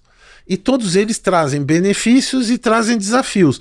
Um desafio de talento, você não vai ser o melhor talento ficando fechado num único lugar. Você quer a chance de estar num lugar que te permita fazer várias coisas. Ou trabalhar com diferentes marcas. Boa. Ou então eu tô numa fase de carreira que eu vou lá ganhar uma grana e ser o talento daquele lugar. Mas, de novo, você não tem crescimento. Você é uma empresa que vende, sei lá, telefone celular. Você não vende ideia. Então aquilo vai ser um departamento dentro de uma estrutura que existe para outra coisa. Qual é o teu crescimento ali? É diferente. Então não tenho resposta ainda, entendeu? O que eu... não, vamos trabalhar só com freelancers e um mercado independente. Os Estados Unidos tem de tudo. Tem agência independente, tem agência multinacional, tem um mercado enorme de freelancer, muito maior do que o nosso aqui, que se paga e existe de maneira... Uma cultura diferente de trabalho. Uma cultura diferente. E tem todos os modelos lá. O que eu acho é que você, anunciante, o que você precisa para aquele momento. Essa é a resposta difícil das pessoas darem, entendeu? Não entra no primeiro trem que passar. Senão vira discussão da festa aí que você falou. Exato, entendeu? Que Porque gira eu em acho que torno de assim, si. às vezes a nossa indústria entra muito numa onda de modinhas. Ah, não, tá na moda tal coisa. Não tem moda, tem o que você precisa como empresa. Agora o que você pode, o que você não pode, o que funciona. Até a hora que deixa de funcionar e você parte para outra abordagem, entendeu? Teve um momento que falaram, não, as grandes marcas agora vão buscar serviços criativos das grandes consultorias, né? Que as Cadê? Que as consultorias começaram a comprar Droga 5 e por aí vai, né? O Droga 5 é uma tremenda agência. Cadê? Sim. A Accenture continua sendo Accenture. Sim. A Droga 5 eu não acho nesse E a mesma coisa, né? Uma coisa não entra em detrimento da outra, né? O risco é o que eu falo. Se você é uma empresa que faz determinada coisa, quando você põe outra coisa dentro dessa empresa, esta outra coisa ela passa a ser um departamento, ela não é aquela empresa. Que cultura tá ali dentro? De novo, não importa o modelo, mas a nossa cultura, quando você fala de uma agência de comunicação, seja ela de que for, ela é sobre a cultura da criatividade. Você tem outras culturas dentro de diferentes negócios, entendeu? Então, assim, eu não tenho essa resposta, como eu falei, e talvez não tenha uma resposta certa que sirva para todo mundo.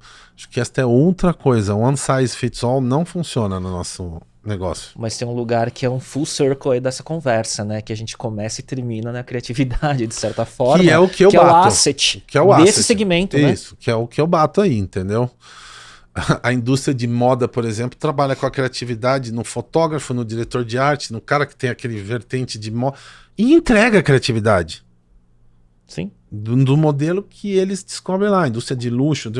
Então, assim, é muito da tua indústria, da tua empresa, do que você precisa. Entender a sua cultura te ajuda a entender que tipo de cultura, que tipo de empresa, que tipo de modelo vai te servir melhor, entendeu? Eu acho que o que serve melhor para uma empresa não é necessariamente que vai te servir para outra. Você pode comparar modelos, entender, ver nuances e escolher diferente, inclusive. Porque isso é uma outra coisa que acontece, entendeu? Você pode escolher hoje de um jeito e daqui a 2, 3 anos escolher diferente. E tá tudo bem mudar de opinião. Só não pode mudar de opinião mentiroso. Né? Assim, tá tudo bem mudar de opinião. Muito bom. Musa, virando aqui a chave, saindo do mercado de comunicação e falando de esportes, né? Você se tornou São Paulino, qual a sua primeira memória de São Paulo, cara? Não, eu não me tornei São Paulino, eu nem me lembro do momento de me tornei, eu nasci São Paulino, não tive opção, graças a Deus, né? Mas veio de família, assim, aquela influência? Não é nem imposição, tu já nasce na maternidade, já tem lá a camisa do clube, assim já não tem escolha, não tem outro. Hoje o que eu mais vejo é criança nascendo palmeirense.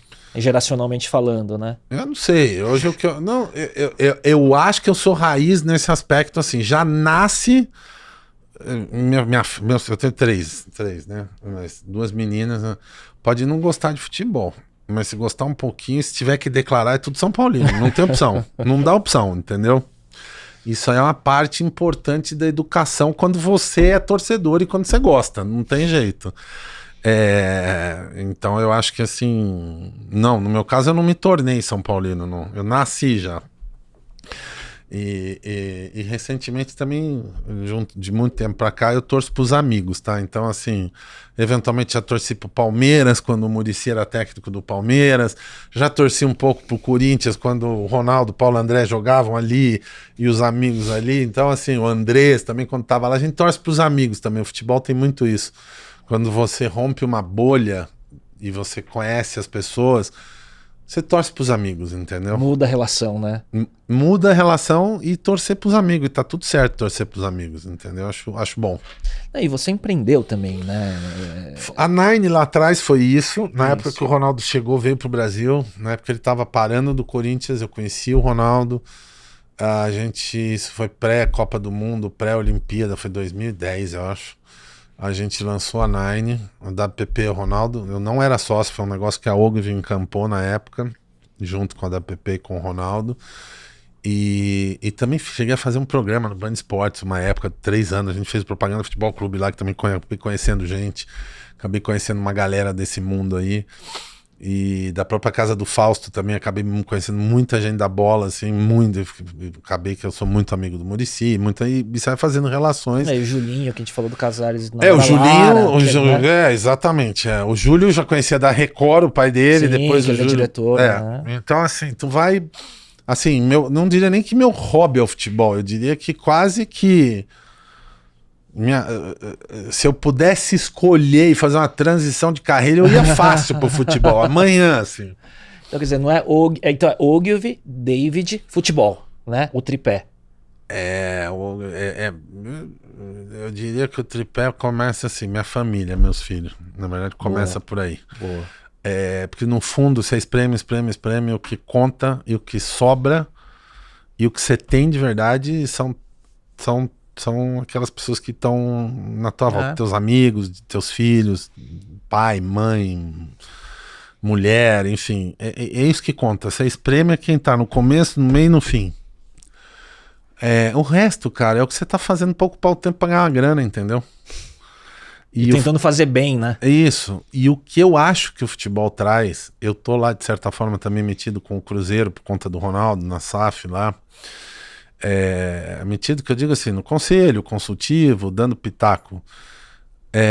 Quanto mais coisa você consegue trazer para o teu dia a dia, mais rico fica de referência, mais nuances e diferenças você vai entendendo e vai vendo.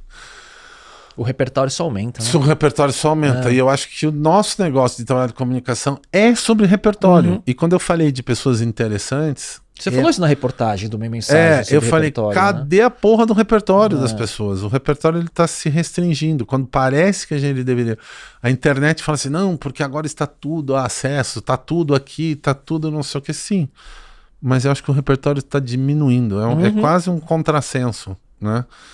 Porque com tanta possibilidade de informação, com tanto acesso, por que eu tô falando que tá restrito? As pessoas sabem muito sobre pouco, às vezes. Não, né? mas não é nem muito sobre pouco. Eu acho que elas sabem. E nem saber pouco sobre muito. Eu acho que é legal a cultura da pizza, saber pouco sobre muito. Né? Que ela é ampla e horizontal, né? Mas o que eu tô dizendo é que a gente está... É quase que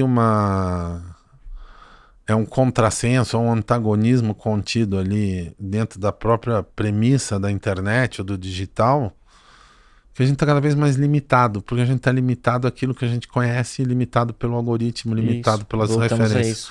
A gente volta a isso. Então, assim, pessoas interessantes são pessoas que, talvez, que tenham mais repertório. E esse repertório não está vindo do algoritmo, não está vindo da bolha. Esse repertório vem da tua capacidade de viver uma vida real com este repertório que é completamente aleatório, entendeu? Porque a gente perde essa aleatoriedade no digital. Sim. No algoritmo você perde a aleatoriedade, né? Então, eu acho difícil como é que a gente estimula novas descobertas. E quantas coisas você começou na tua vida porque você esbarrou por acaso num tema? Sim. Quando a gente estava falando antes de começar a gravar sobre esse estúdio mesmo, né? O que ele acabou virando como negócio foi aleatório. Foi porque eu queria resolver um problema pessoal de produzir conteúdo e descobrir outras coisas, né? Então, eu acho que, assim... O desafio que a gente tem é, com toda essa informação na tela e com toda essa possibilidade, como é que a gente vive? Sim. Como é que a gente vive vida real? Viver é conversar, entendeu? Voltando pro São Paulo, a minha memória... Você é palmeirense, né? Não sou corintiano? Sou São Paulino, cara. Sei lá. Minha memória de São Paulo, ele vem do Cilinho como técnico, 85, né? Silas, Miller. Não, a minha é década de 70. A minha Caramba, Musa. A minha é 77 ainda. Primeiro título brasileiro de São Paulo contra o Atlético Mineiro, olha lá. Tá vendo por que eu posso falar bem do Cruzeiro? Já desde 77 o Atlético já era freguês nosso, com os pênaltis que o São Paulo ganhou naquele Campeonato Brasileiro que foi de 77, acho que o jogo foi em janeiro de 78. Eu devia ter 6 anos ali. E eu tenho lembrança também da Copa de 78, a Copa da minha vida foi a de 82, mas o São Paulo, pra mim, da década de 80 é marcante. Começo da década de 80, que a gente apanhava do Corinthians pra caralho, Você tinha Sócrates, Birubiru, e o São Paulo vivia penando pra ganhar do Corinthians, e vira e mexe, perdia no Morumbi ali. Mas eu cansei de ir no estádio com 115 mil pessoas, 120 mil pessoas, eu me lembro disso. Porque eu ia sempre ao estádio, sempre eu tava lá. Então, mas esse time eu peguei inteiro, esse time de São Paulo do Cilinho. Depois Tele. E depois São Paulo de 86, campeão brasileiro também, com título em Campinas. É ali a... Contra o Guarani, não é? Contra o Guarani. A década de 80 para mim com São Paulo foi Careca, muito marcante. E depois aquele começo de 92, 93. Que também ali, a geração Tele, eu peguei geral ali, o tri mundial todo ali, eu peguei 2005 depois e tal. A gente ficou muito, talvez, mal acostumado, que a gente é de geração praticamente igual, porque a gente pegou Cilinho, depois pegou Tele, depois pegou Muricy, né? Então ficou acostumado com muitas vitórias e depois que veio a seca, né? Que espero que estejamos saindo. Não estamos não. Não estamos não. Saindo não estamos não. Estamos bem para trás, viu? Estamos bem para trás. Eu acho que a gente tá bem para trás. E acho que vamos comer grama ainda, né? Bastante. Para não dizer, se comer grama tá bom, viu? Eu tô pegando. Se for só para comer grama, eu tô pegando. Não tem jeito de entrar no conselho lá? São Paulo? Nem quero. Não? Nem quero. Brigar um pouquinho lá pra conseguir umas coisas pra gente lá? Não, time de futebol. Assim, eu tenho uma opinião polêmica aqui. Pra time de futebol andar do jeito... O ecossistema inteiro tem que mudar. O que a gente precisa em Brasília, que é uma reforma política, o que a gente precisa num plano país, a gente precisa no futebol. Então, assim, um pouco de esperança vem com uma SAF, porque aí o clube realmente tem dono, tem alguém que decide, tem uma organização, tem um propósito. Por outro lado, o torcedor muitas vezes pensa, pô, mas agora o clube não é mais meu. Deixa eu contar, o clube já não é teu, mano. Você acha que o clube é teu e você tem lá dirigentes dilapidando qualquer responsabilidade com o clube. E ainda sem cobrança nenhuma, sem governança, sem governança, a palavra, né? Certo. Então, assim, o futebol para mim tem jeito se a gente começar a discutir realmente o ecossistema inteiro, desde CBF para federações e afins, você tem que olhar esse ecossistema de um outro lugar. Então eu não tenho muita paciência não, é quase que você perguntar para mim, pô, tu iria para Brasília ser político? Nem a pau. Não tem jeito. Já tá tudo montado. Importa para que lado você ande. Já tá montado, só muda a historinha, entendeu? Só muda o storytelling, mas tá tudo ali. Então, se você não tiver todas as reformas, falando sobre um ponto de vista de país e renovação e pessoas de fora chegando, é a mesma coisa no futebol, não vai andar. Você tá mexendo... Começa que aqui você não consegue fazer uma liga.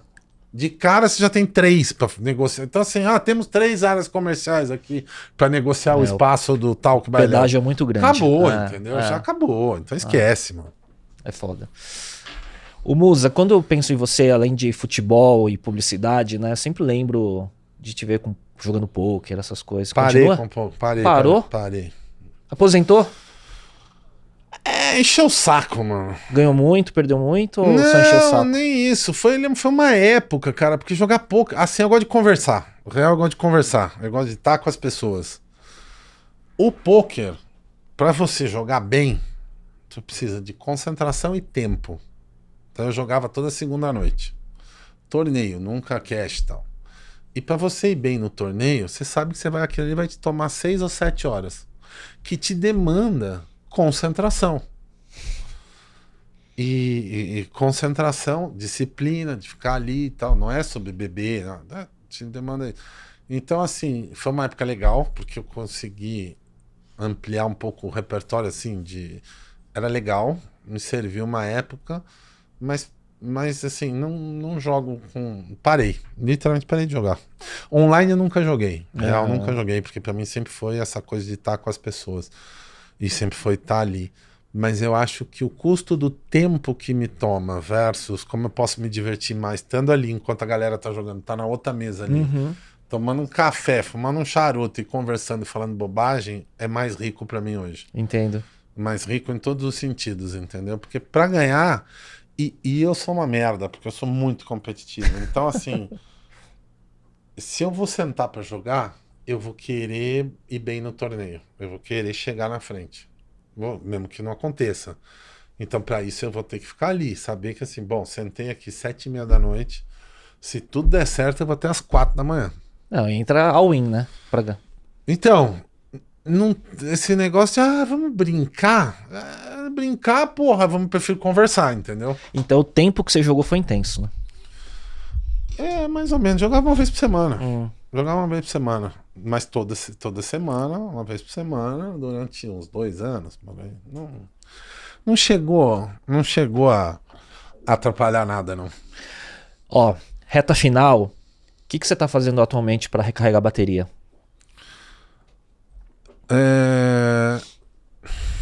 Jogo tênis.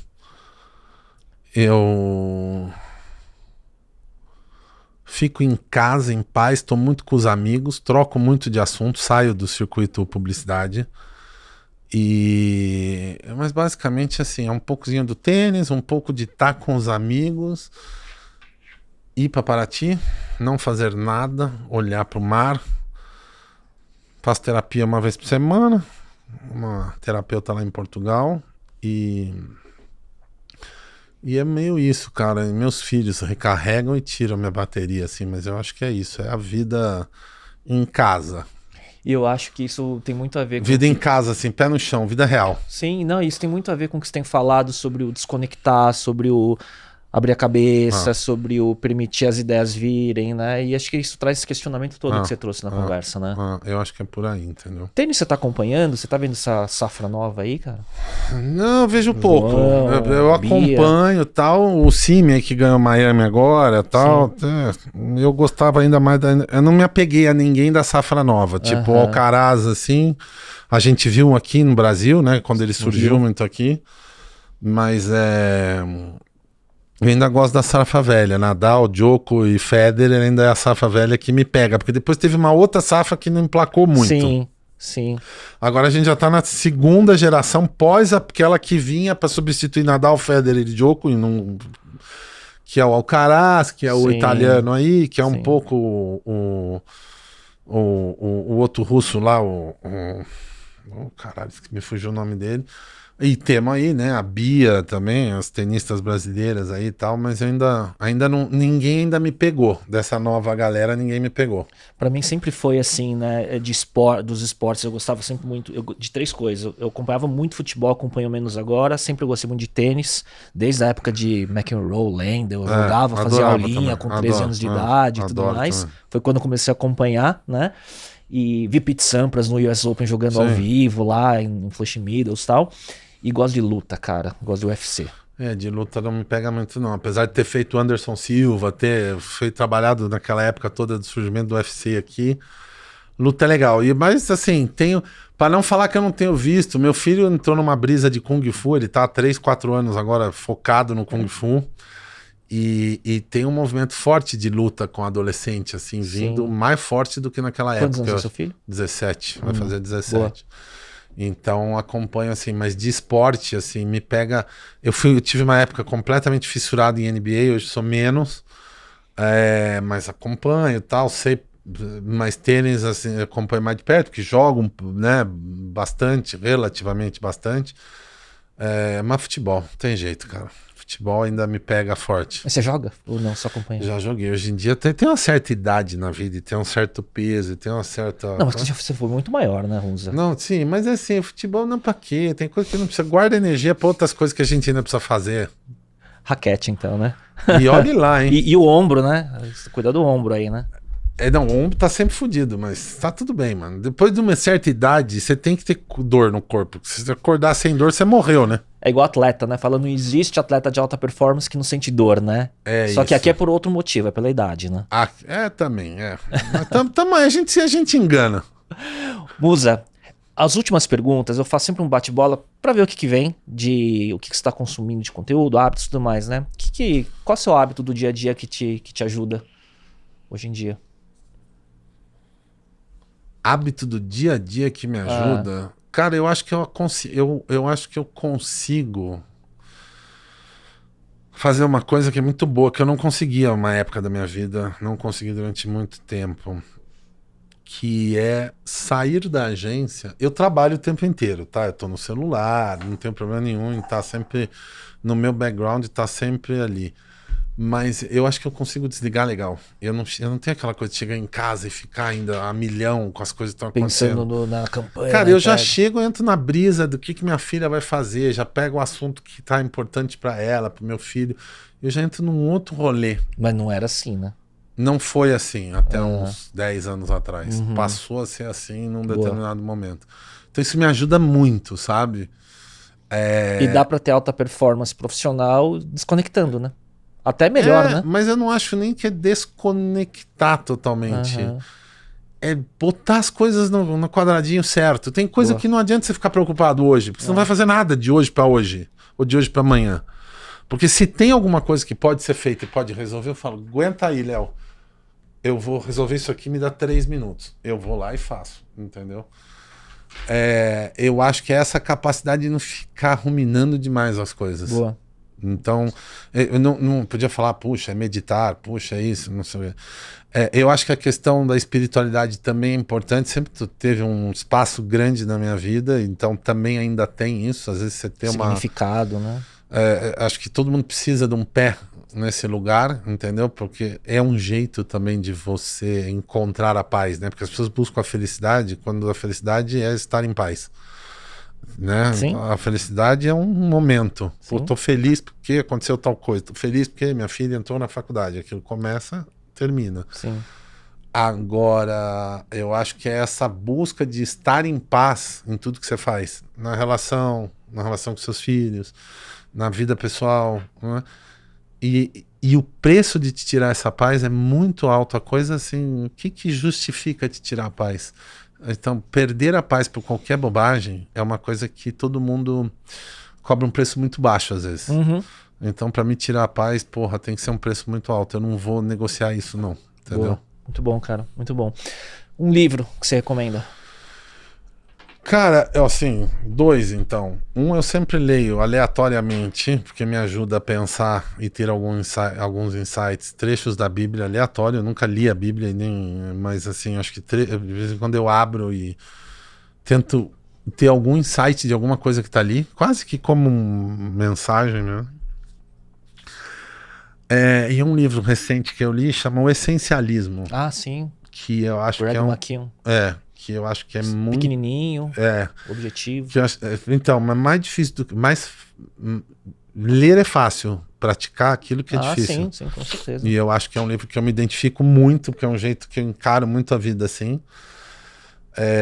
Que você se identifica com o que você foi se tornando que com eu fui essa me tornando. sabedoria. Assim. Exatamente. Então esse é um livro que eu recomendo ler, porque ele te bota na parede várias vezes, entendeu? Ele te faz pensar várias vezes e te ajuda a entender esse lugar, assim, porque ser essencialista é um pouco do que a gente estava falando aqui, entendeu? Sim. Essa capacidade de simplificar, a capacidade de dimensionar as coisas e não negociar a tua paz. Acho que isso é importante, entendeu? Boa. E tem gente que confunde, né, essencialismo com hábitos da vida pessoal, mas não, dá pra permear o trabalho, dá pra você, né, ser CEO de uma grande multinacional e ser essencialista, exatamente, né, nas suas decisões, né? Eu acho que é um livro que me marcou e que eu até peguei esse livro, pedi pra galera lá que trabalha comigo ler, o board da agência. Legal. De descobrir que tem um treinamento sobre aprender de coisas que vêm daquele livro, mas é um livro que eu recomendo. Assim. Parece que tem um outro livro que o autor lançou, Pós-Essencialismo, que é numa mesma linha também. Não vi ainda. Eu também esqueci o nome de cabeça, mas... Outra, um podcast, filme ou série que você gostaria de recomendar, significando que conteúdo você tem consumido, que tem te chamado a atenção e tem te entretido. Bom, um podcast, eu vou fazer um jabá caseiro da minha mulher, o Dane-se, no YouTube, Dani Lotterman. Toda semana ela entrevista 2 mulheres. É assim, é fechado para mulheres, não o tema, assistir todo mundo pode. As convidadas são mulheres, então eu vou recomendar o podcast da patroa aqui, o Dane-se. YouTube e Spotify? O YouTube e Spotify. Boa. D'_Anice. É um Dane-se, né? O nome foi dado por mim, né? Então é um famoso... Mini Rights. Mini Rights, exatamente. Esse é o podcast. A outra coisa era o quê? Filme ou série Que conteúdos que tem, filme ou que série? você tem curtido? Então, série. Filme ou série? Cara, eu tô numa fase meio off disso, assim. Série pra mim que eu gosto muito. Acho que agora é um momento, né, que vale olhar, vale ver. Adorei Falda. Quem viu as 4 temporadas de Falda é muito bom. Peaky Blinders pra mim é um clássico inesgotável também, que eu acho o que... Cillian Murphy, que foi pra Oppenheimer depois, né? E Machos Alfa, pra quem quer se sentir provocado e dar risada fácil, pode assistir. São 2 temporadas, espanhol. Eu adoro. Bom, é coisa de gente velha, que fala, porra, mas tava lá falando, não sei, mas é bacana, não sei se você já assistiu. Não assisti. Fácil, simples, rápido e divertidíssimo, assim.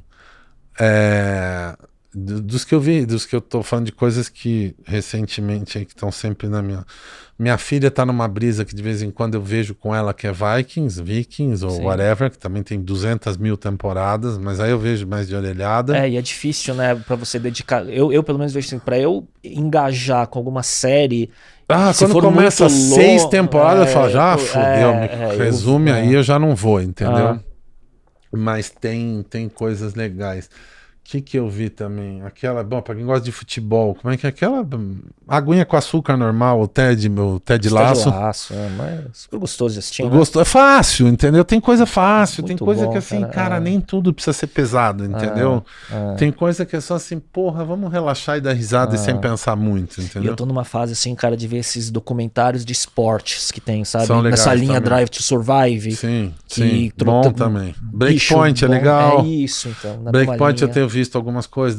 Agora, tem uma coisa que você tem uma base, eu tô revendo, que é genial, que é do Seinfeld, não o Seinfeld, é o Comedians in Car Getting Coffee, Comedians sim, Getting sei Coffee, qual né? que é.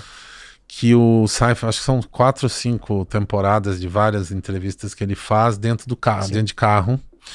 Tem sempre um carro que eles... E muito sobre o humor, assim, E é genial. Às vezes ele tem um programa de 17, 18 minutos que a conversa é sobre nada e esse nada é absolutamente emblemático. Que é o slogan dele, né? A série sobre nada. E é quando era o sobre Seinfeld, isso. né? E ele consegue fazer coisas assim. Fazer não, mas é uma conversa que te pega, te segura. Absolutamente interessante, mas você vai ver, não falou sobre nada. Mas você também vê todo esse landscape de personagens americanos aí da comédia, do humor e pessoas interessantes. Naquele tema de pessoas interessantes. Eu gosto de biografias, documentários e afins. E acho que no esporte, acabei de ver do Beckham também, recente.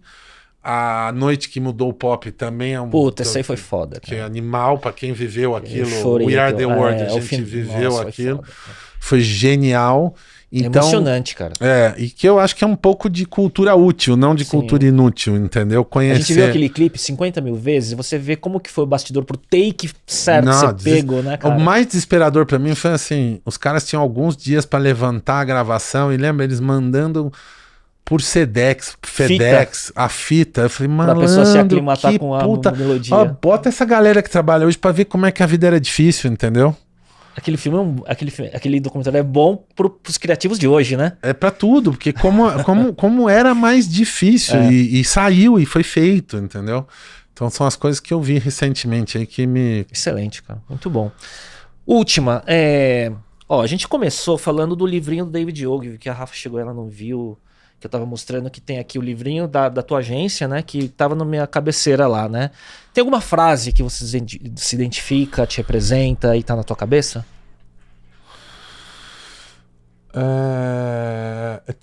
O que eu mais falo é a maior vantagem competitiva que a gente tem é sermos nós mesmos, ou a maior vantagem competitiva é ser quem você é. Que eu acho que é uma profunda frase de muita verdade, foi verdade pra mim, sempre fui o cara mais alto, mais isso, mais aquilo, não sei o que, nunca me encaixei em nenhum estereótipo muito claro, não tinha algumas características que supostamente alguém que tinha que trabalhar em publicidade deveria ter, ou não vinha do mesmo lugar, na faculdade que eu entrei, eu não tinha aquele lugar ali específico de grana, ou disso ou daquilo. Nunca fui. E assim, eu falei, que saber, foda-se, eu vou ser quem eu sou. E sempre fui, tá? Sempre fui. Não, e o mercado sempre Hoje, foi assim, a tua personalidade. Que hoje é fácil falar, o Musa é assim porque é o Musa. Não. O Musa é assim. E eu só me tornei o Musa que as pessoas conhecem porque eu sempre fui assim. Porque hoje é difícil. Alguém fala, porra, mas você pode, porque você é CEO do grupo, porque você tem agência que é sua, você tem... Não, mas eu acho que é isto, cara, assim, ninguém te tira quem você é, entendeu? Então, assim, e talvez eu acho que hoje a gente, como tem uma extrema visibilidade de pessoas diferentes e coisas diferentes e vidas diferentes, o tempo que algumas pessoas perdem desejando ser aquilo que elas nunca serão ou que elas não poderão ser, entendeu? Porque não é a trajetória delas, não é pra ser na vida delas, elas têm que fazer o melhor dentro daquela trajetória dela lá. Então você tem que se assumir. Eu sempre gostei de Fábio Júnior, nunca tive vergonha. Imagina, na época que do rock Filadélfia explodindo, Nirvana, Pearl Jam, não sei o que. Porra, eu na faculdade gosto de Fábio Júnior. Me demandava muita coragem pra falar, tô indo no show do Fábio Júnior. E ia. Entendeu? Então, assim... eu acho que é um pouco isso. Eu me lembro quando eu entrei na UGV, começou um papo assim, não, porque aqui se trabalha de gravata, terno, não sei o que. Eu falei, oi? Não, e eu não mandava, eu precisava dar certo ali. E eu sei que durou 15 dias, 15 minutos, depois eu fiz do meu jeito, entendeu? Então não tem foto de você de terno e gravata lá, Puta, né? eu devo ter uma, com cabelo, inclusive. Terno, gravata e cabelo. Vamos falar que isso foi feito por AI, então. Então assim, cara, mas eu tinha onde me segurar. Eu me segurava no trabalho, eu me segurava ali na entrega, na entrega. Então eu acho que é isso também. Então acho que uma das frases do David Ogilvy que a maior vantagem competitiva é ser quem a gente é. E num mercado hoje que pra mim tá pasteurizado, o mercado de agência hoje tá absolutamente pasteurizado. Sim.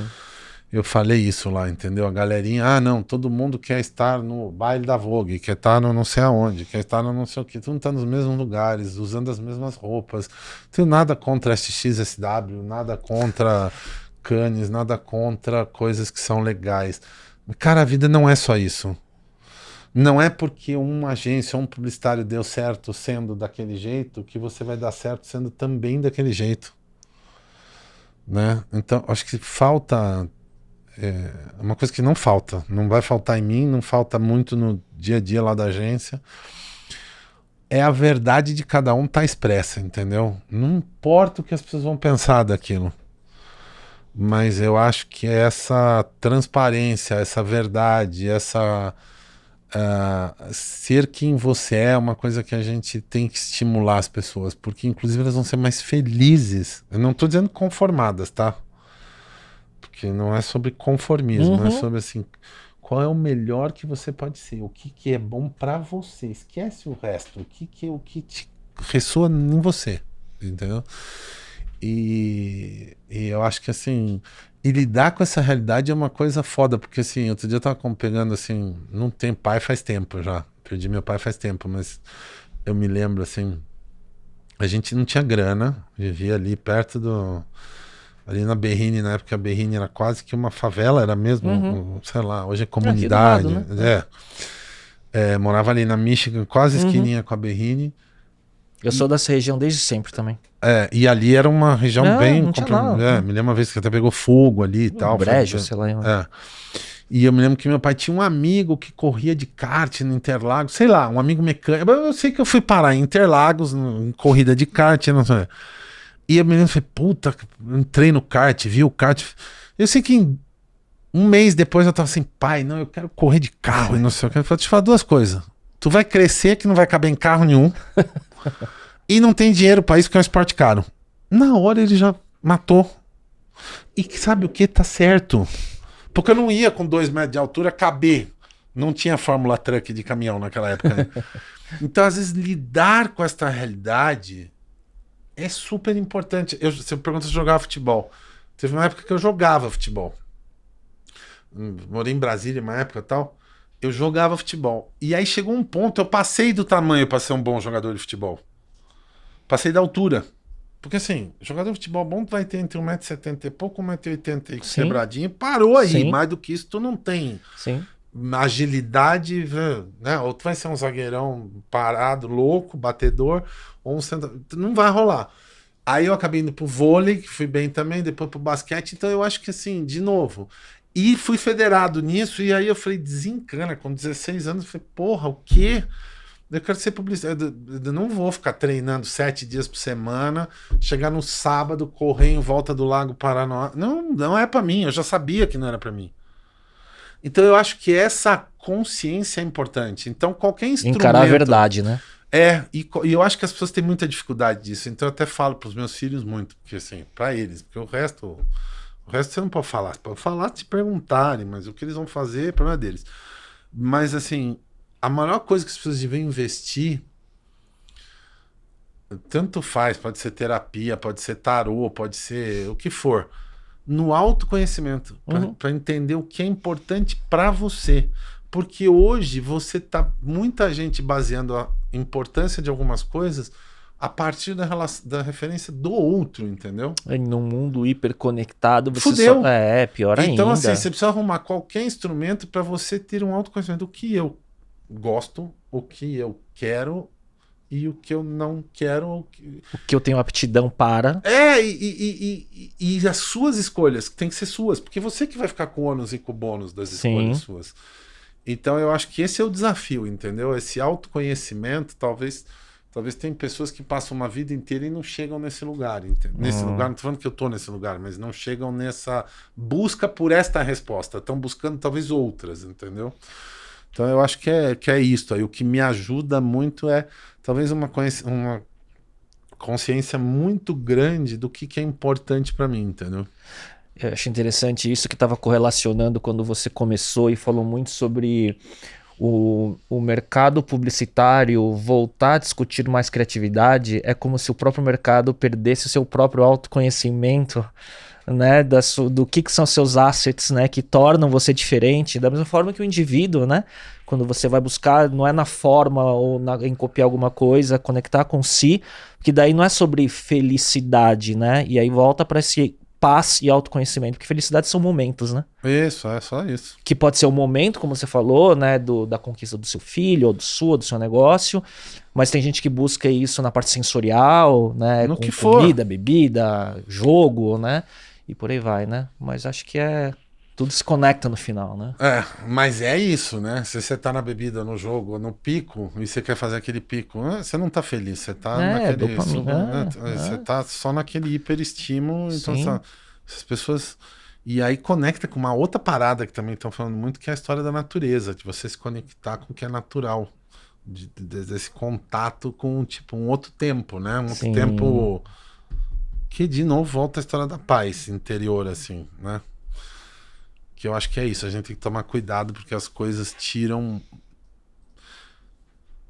esse lugar de paz interno. O ruído maior não está externo, o problema é o ruído externo quando ele vira interno. Esse é o B.O. E aí quando é interno você pode estar no lugar mais tranquilo, você não tem paz. Boa. Musa, que papo, cara. Foi bem diferente do que eu pensei. De onde começou, onde acaba, assim, acho, porra, puta conversa, viu? Obrigado, cara. Valeu, vamos lá. Vamos pegar o transitinho agora aqui, ó. Aí eu quero ver se vai chegar em paz. Vai chegar em paz, porque eu não tenho o que fazer. Se não tem o que fazer, a gente só pode querer controlar aquilo que a gente controla. Não vai ter reunião na agência às 19. Não vai nada. Chegar em casa para dar comida pra molecada, só isso. Obrigado. E funcionou a Symfony, viu? A gente tava preocupado com os negócios de Symfony de ouvido, funcionou. Imagina, vou botar esse bagulho prendendo meu cabelo aqui. Tá bom? Obrigado, Musa. Obrigado, audiência. Até a próxima.